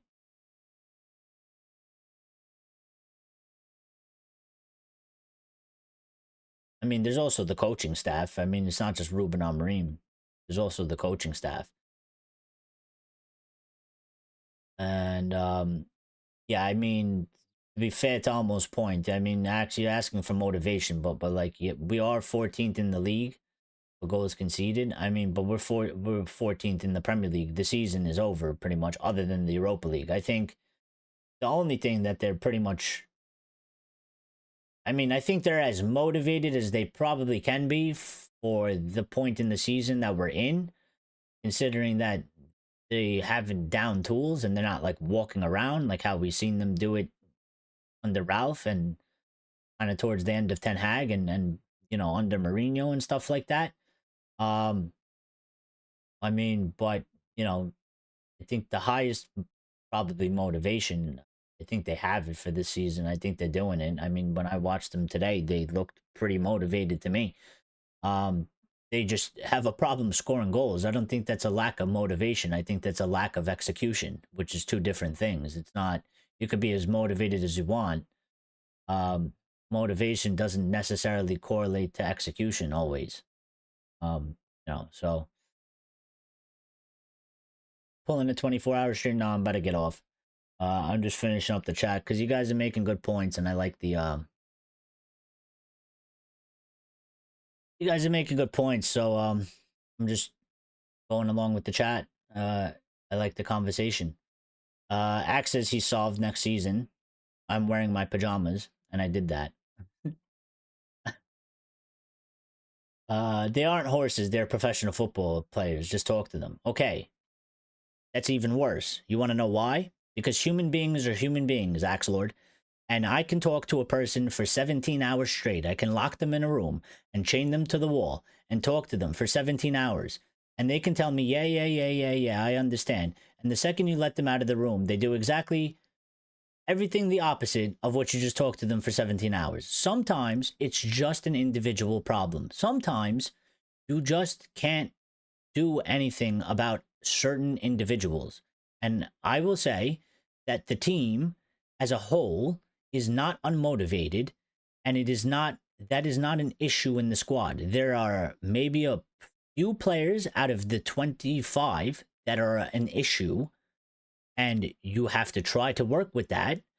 But again, there's only so much you can do. And if they're not willing to work with you, then what are you working with them for? It's pointless. Just get rid of them at that point, I would say.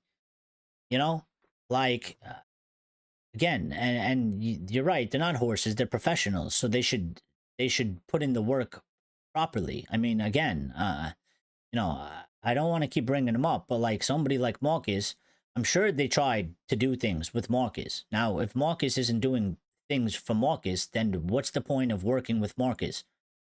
We're just wasting time here. So just leave, you know? If you're not going to do it, just leave. So there's an issue with Garnacho. Ruben Amorim has been public about that. He's talked about it. He says Garnacho has to improve. Garnacho, you can tell, he on the pitch, he's frustrated. He's not necessarily happy, but he's definitely frustrated with himself. And maybe he's frustrated because he feels like I'm struggling because I'm playing in this position and I don't really want to play this position and this position doesn't suit me. So there's an issue there. So they're obviously talking behind the scenes. They're obviously trying to work on it. And at some point, it's either it's going to come good, or if Garnacho decides he gives up or he doesn't want to do this shit, then he'll be sold and he'll go. And Ruben will make the recommendation to sell him. You know. Yeah, if you're playing for a club and you're 14th in the league, you have to show pride, but you think, why bother? It's done. I mean, they're not really doing that. They're going out there, they're playing, but I mean, like, how motivated can you be? I mean, you're not going to be motivated like, you know, there's motivation, there's levels of motivation. Like, if you're in the Champions League final, you're going to be probably like the most motivated you could possibly ever be. You're 14th in the league. Like, yeah, you're going out there playing, you know, for pride, and you're trying to finish the season as strong as possible. So you have that motivation, but like, you know, it's not going to hit the same. It's just going to be a little bit different. I think actually for where we are and considering how the season's gone, I think they're actually pretty motivated, considering that they're still going out there and they're busting their ass. Because teams of the past of United, they would be walking, they would be jogging, and they would have got blown out 3-0, 3-0 today, by an underperforming City team. So, you know, I don't think motivation is an issue. I think they're all fairly pretty motivated. Axe has left us, said needs to go. Thank you all for pulling my irrational yapping, and thank you, Eric, for the stream. Maybe we should have a good future week. All the best. Good night, people. Well, good night, Axe, and I like that. You ended it on a positive note. Appreciate you all, as always. Again, we don't really see eye to eye on many things, but we like the conversation and we like the discussion. So, yeah, we appreciate that as always, and you know, always come back, because we're glad to have you here. Even if you do get on some of our nerves, and I said some of us, but yeah, you know, that's all in good faith. We don't really care about it. It's not that big of a deal. We get over that real quick. So, almost as Ten Hag did the damage, Ruben's trying to fix it, but made it a lot worse. But it's not his fault. He's working with his players, not his own. Well, don't say that, because Axe is going to come back and he's going to start fighting with you. And we need to get out of here. So we'll save it for next time. I'd say Rashford and Sancho are unmotivated. Yeah, for one reason or another, or their mentalities are messed up or whatever it is. I don't think Garnacho is unmotivated. I don't think Garnacho is unmotivated. I just think he's I just think he's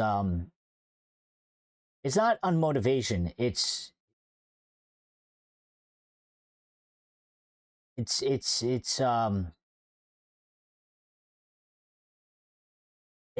just I guess, like,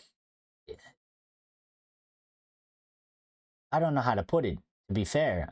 I mean, it leads to a sense of, like, I guess, it seems like unmotivated, but it's not that he's unmotivated, but it's just that there's certain issues that are going on right now in the dynamics. Like, he's not playing good. He's playing a position that he's not familiar with, and that he also might not really enjoy playing, and he might want to be playing on the wing.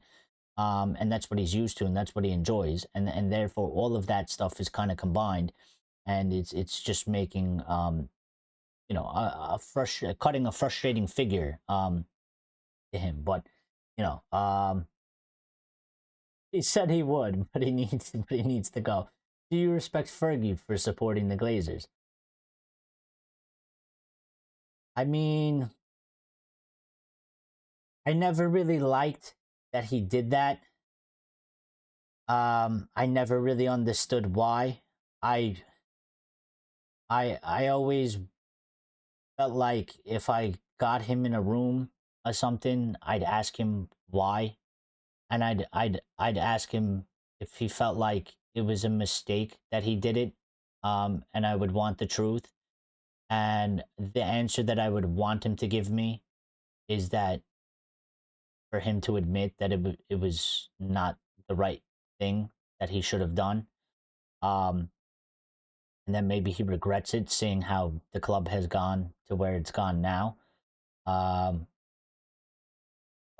I'm gonna be honest, and maybe this is selfish, and maybe it's cowardness a little bit or whatever. But I just try not to think about that. To be honest, I just try to kind of bury that aspect because of what he's done for the club himself individually, and you know, what he's accomplished.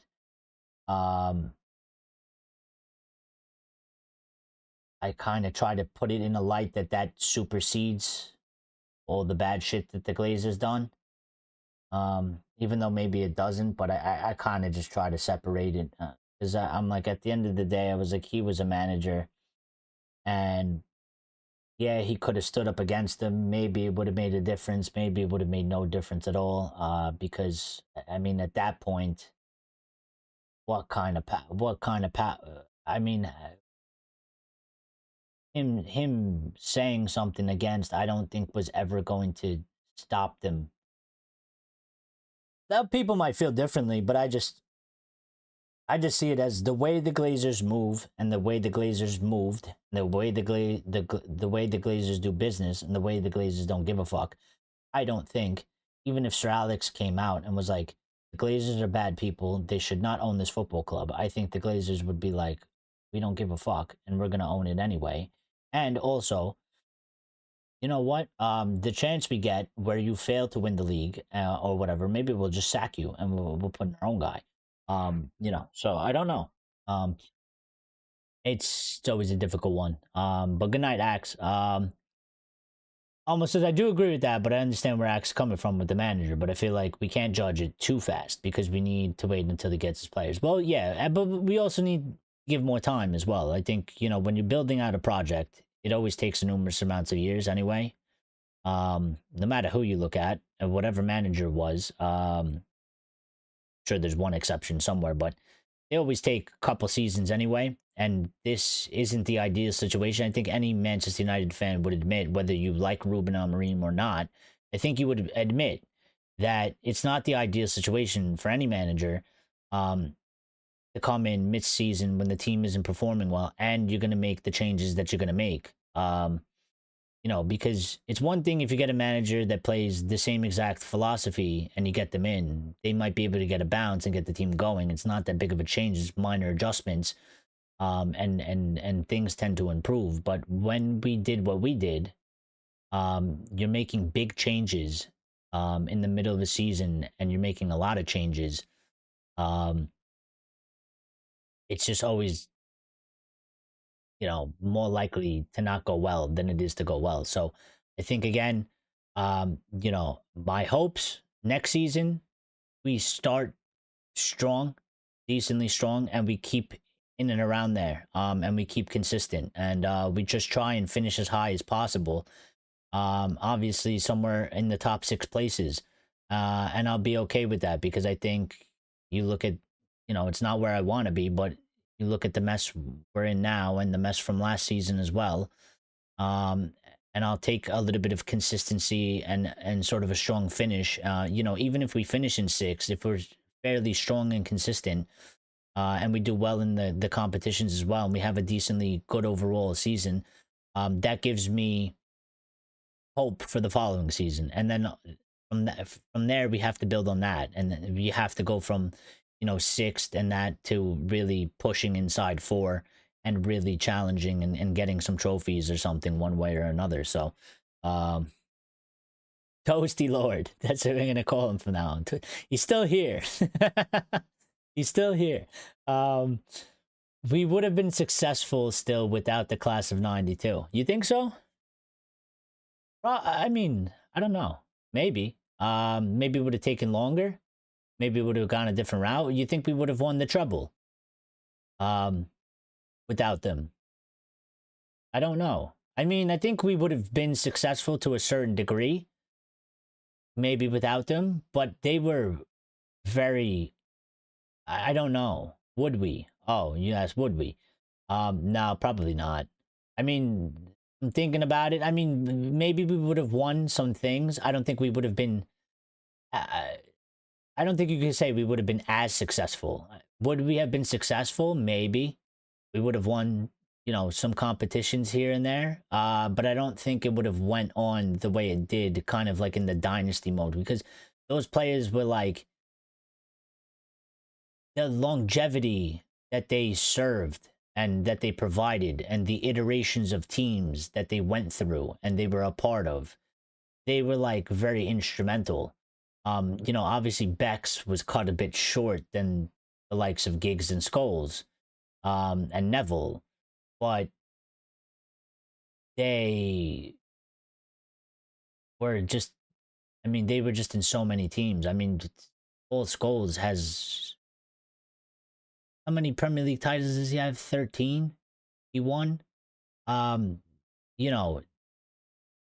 just, you don't replace that. And that's instrumental to all those winning teams. He was maybe not in the beginning, but certainly over time he became, the key figure, him and Giggs and stuff like that. So, I think maybe we still would have won some trophies here and there, but I don't think it would have been to the level that we did it, because we would have needed, those players were very important to those teams. And if we didn't have those players, then we would have had to have players like them from somewhere else. So unless we bought them or something, then maybe. But that's those things are always hard to tell because you just never know. You never know how it could have been. But if the manager is not supported this summer in the transfer window, I'm not bothered. I'm not bothered watching, because it's just going to be the same old crap that we've watched this season. Yeah, and I feel you on that. And I will watch, because I will do that to myself. But again, my points and arguments in the show will then obviously go from it'll just go over the manager. I mean, people will talk about the manager and they'll go for the manager's throat, and that's their decision if they want. But again, if that happens, Olmo, then for me it goes back to the argument again that it's above the manager, it's the people above the manager, it is their fault more so than anybody else's fault. They get more brunt of the blame, and that's where my focus will be for that season. It will be on Ineos, and it will be on the hierarchy that we have, and what they did. Because again, if we don't provide the environment for the managers to succeed, and we don't have a blueprint for a manager to succeed, it's not even just about Ruben Amorim. It's just a manager in general. Then, we're wasting time talking about the manager, because, again, you sack that manager, go get another one, and do the same thing you just did to that manager to this manager. You're gonna get the same result. So, at some point, it's just like, it is what it is.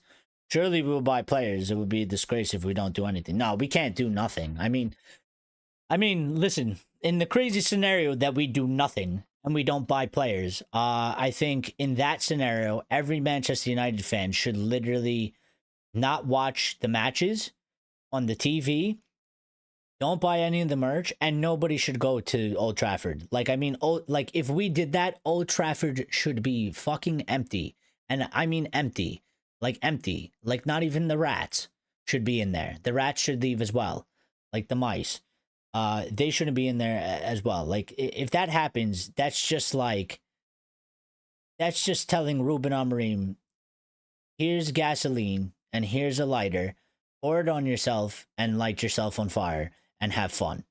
And we're gonna go hang out and eat lunch or something. It just it wouldn't make any sense. And if that was to happen, then I think that's a huge problem for Ineos as well, because I think the protests will probably ramp up, as they should. But yeah, and if people don't really like them now, then they're definitely not going to like them if that happens. So I can't see that happening. Surely not. I mean, anything is possible in this world. Nobody, not to be a downer, but nobody saw the world getting shut down for about 2 years and everybody being forced to stay inside their house. But it happened. And nobody expected that to happen, and nobody thought it would happen, but it did happen. So it could happen. I don't expect it to happen. It shouldn't happen. It basically can't happen for the project's sake. But yeah, I mean, if it did, that would be devastating, because that just means the season's done. Season's done. Season's over before it even starts. Amorim's done. Won't even get a fair chance or a fair shake. And that means that United are once again back on the merry-go-round of just fucked circumstances. So we're not always going to get plan move on to plan B or C. I don't want D this summer because it's probably a broad signing. But yeah, I mean, you're never going to get plan A's all across the board, but you try as best as possible and you don't panic. And that's part of the problem. I think a lot of times in Manchester United's past, when we argued that, like, Kane was plan A, I mean, that's a bad example because we got Rasmus and I think he was planned in there. But, when we said, like, like Bellingham, for example. Like Bellingham was plan A, and then we ended up with some player, and they were like, oh, they got him plan C or D. I think actually the problem at that point was that like those weren't even plans. Like we didn't even have plans C and D, and I think that's why they were so bad, and I think that's why people labeled them as such. Because I think we were actually at a point where we were doing like, all right, Bellingham, and that was the only thing we had, kind of like we did with Sancho. Like it was like Sancho or nothing. And we did a whole summer and we didn't get Sancho, and then we did nothing. Like we didn't get anybody for the right side. We did a whole season without getting somebody for the right side, and we went back in to get Sancho because he was plan A, and there was actually no plan B, and there was no C. And then the other times they did all plan A failed, and they're like, well, fuck, we don't have plan B or C, so now we gotta act quick, and they just made like rash decisions. I don't think he's plan C. We can't afford A or B. I mean, do you think Delap is plan A? No, I feel like Delap is.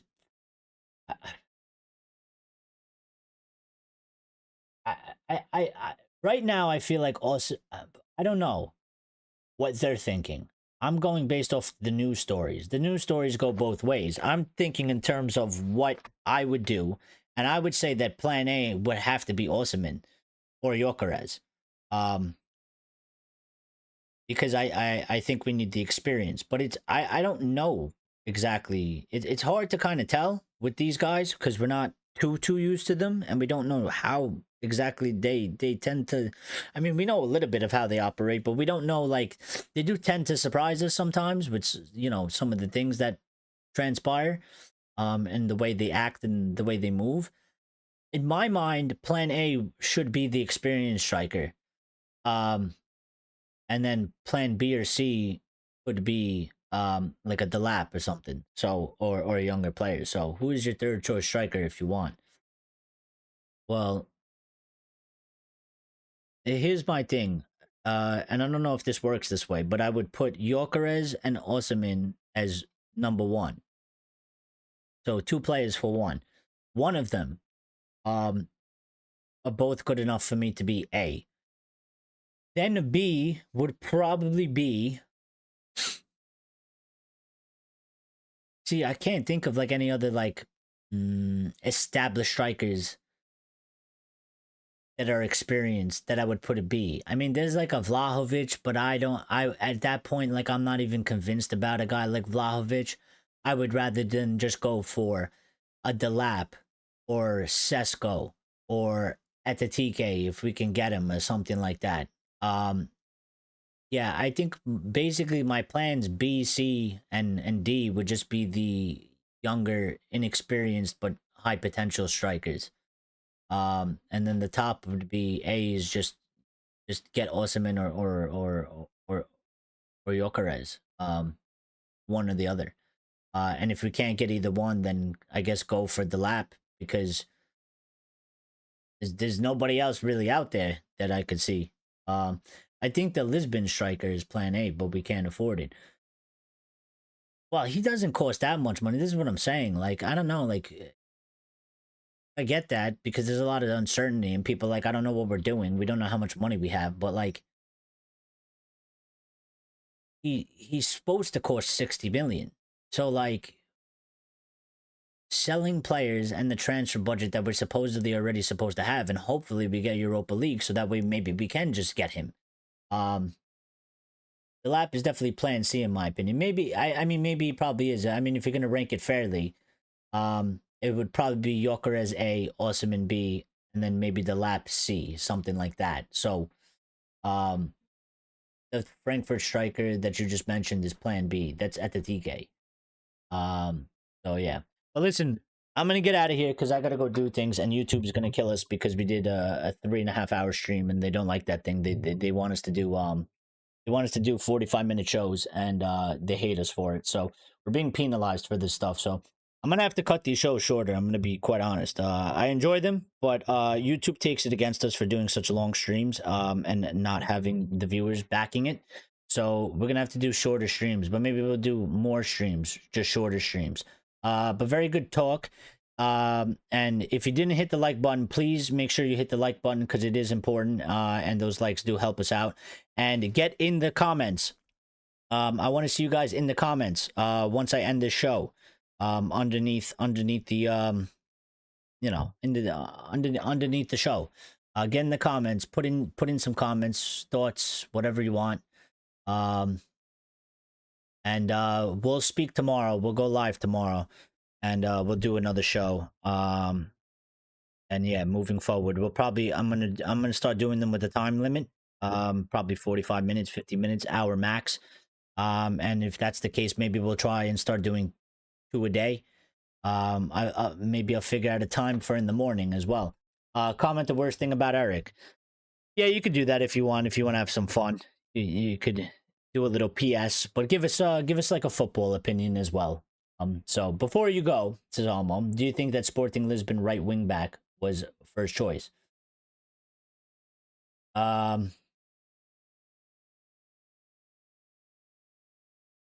Probably. I think he probably was. Because it seems like there's not really any talk of another wing back coming in as of right now. And it seemed like he was one that, because you can kind of use him.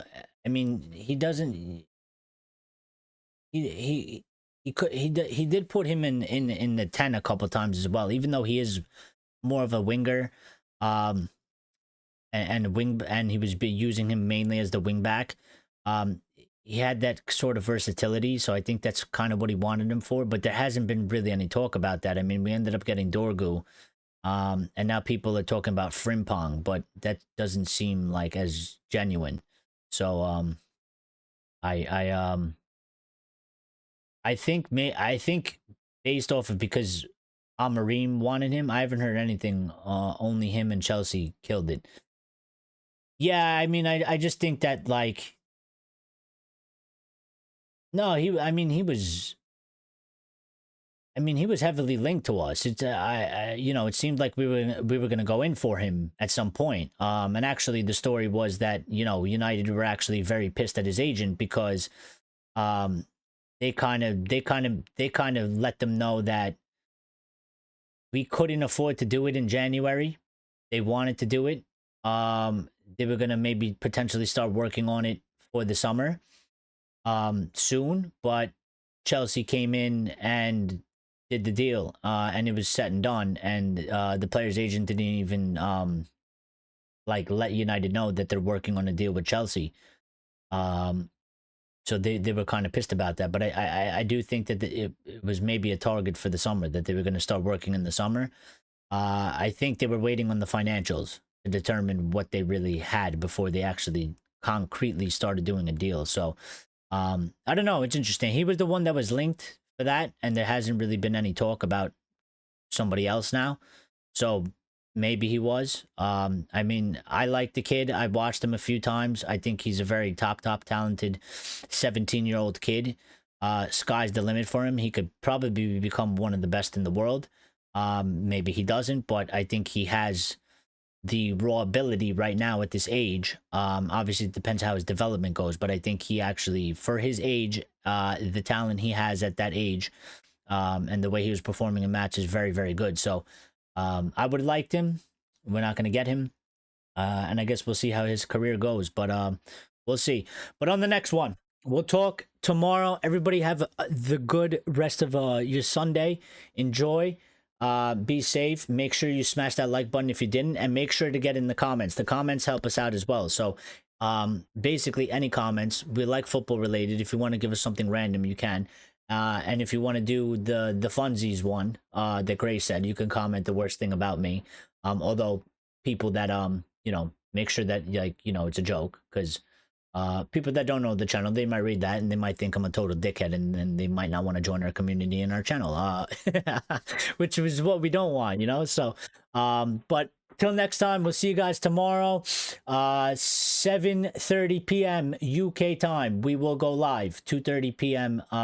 Eastern Standard Time. I don't know where that is in the rest of the world for the rest of yous that are in the rest of the worlds, but you can do the conversion, and the show will be up 30 minutes before anyway, so you'll see it in your subscriptions. And if you have the notification bell icon on, then you will get notified anyway. So until then, everybody be good, stay safe. Wonderful discussion. Kind of went away from the match, but I kind of liked it anyway. It was good stuff. Keep it PG. Yeah, I mean, obviously keep it PG because YouTube will remove your thing. So no, but I'm saying you know, you could make it in a joking way. Just make sure to clarify that it's a joke at the end of the comment. You know what I mean? So people don't think I'm a total dickhead. I'm a little bit of a dickhead, but you know, we need them. We need to make sure that they think I'm a good guy, so that they come and join the community and stuff, so they get involved in the chat and they help the channel grow and stuff. So yeah, but other than that, be good, guys. Thank you, appreciate you guys, love the conversation, love you guys, be good, and we'll speak tomorrow.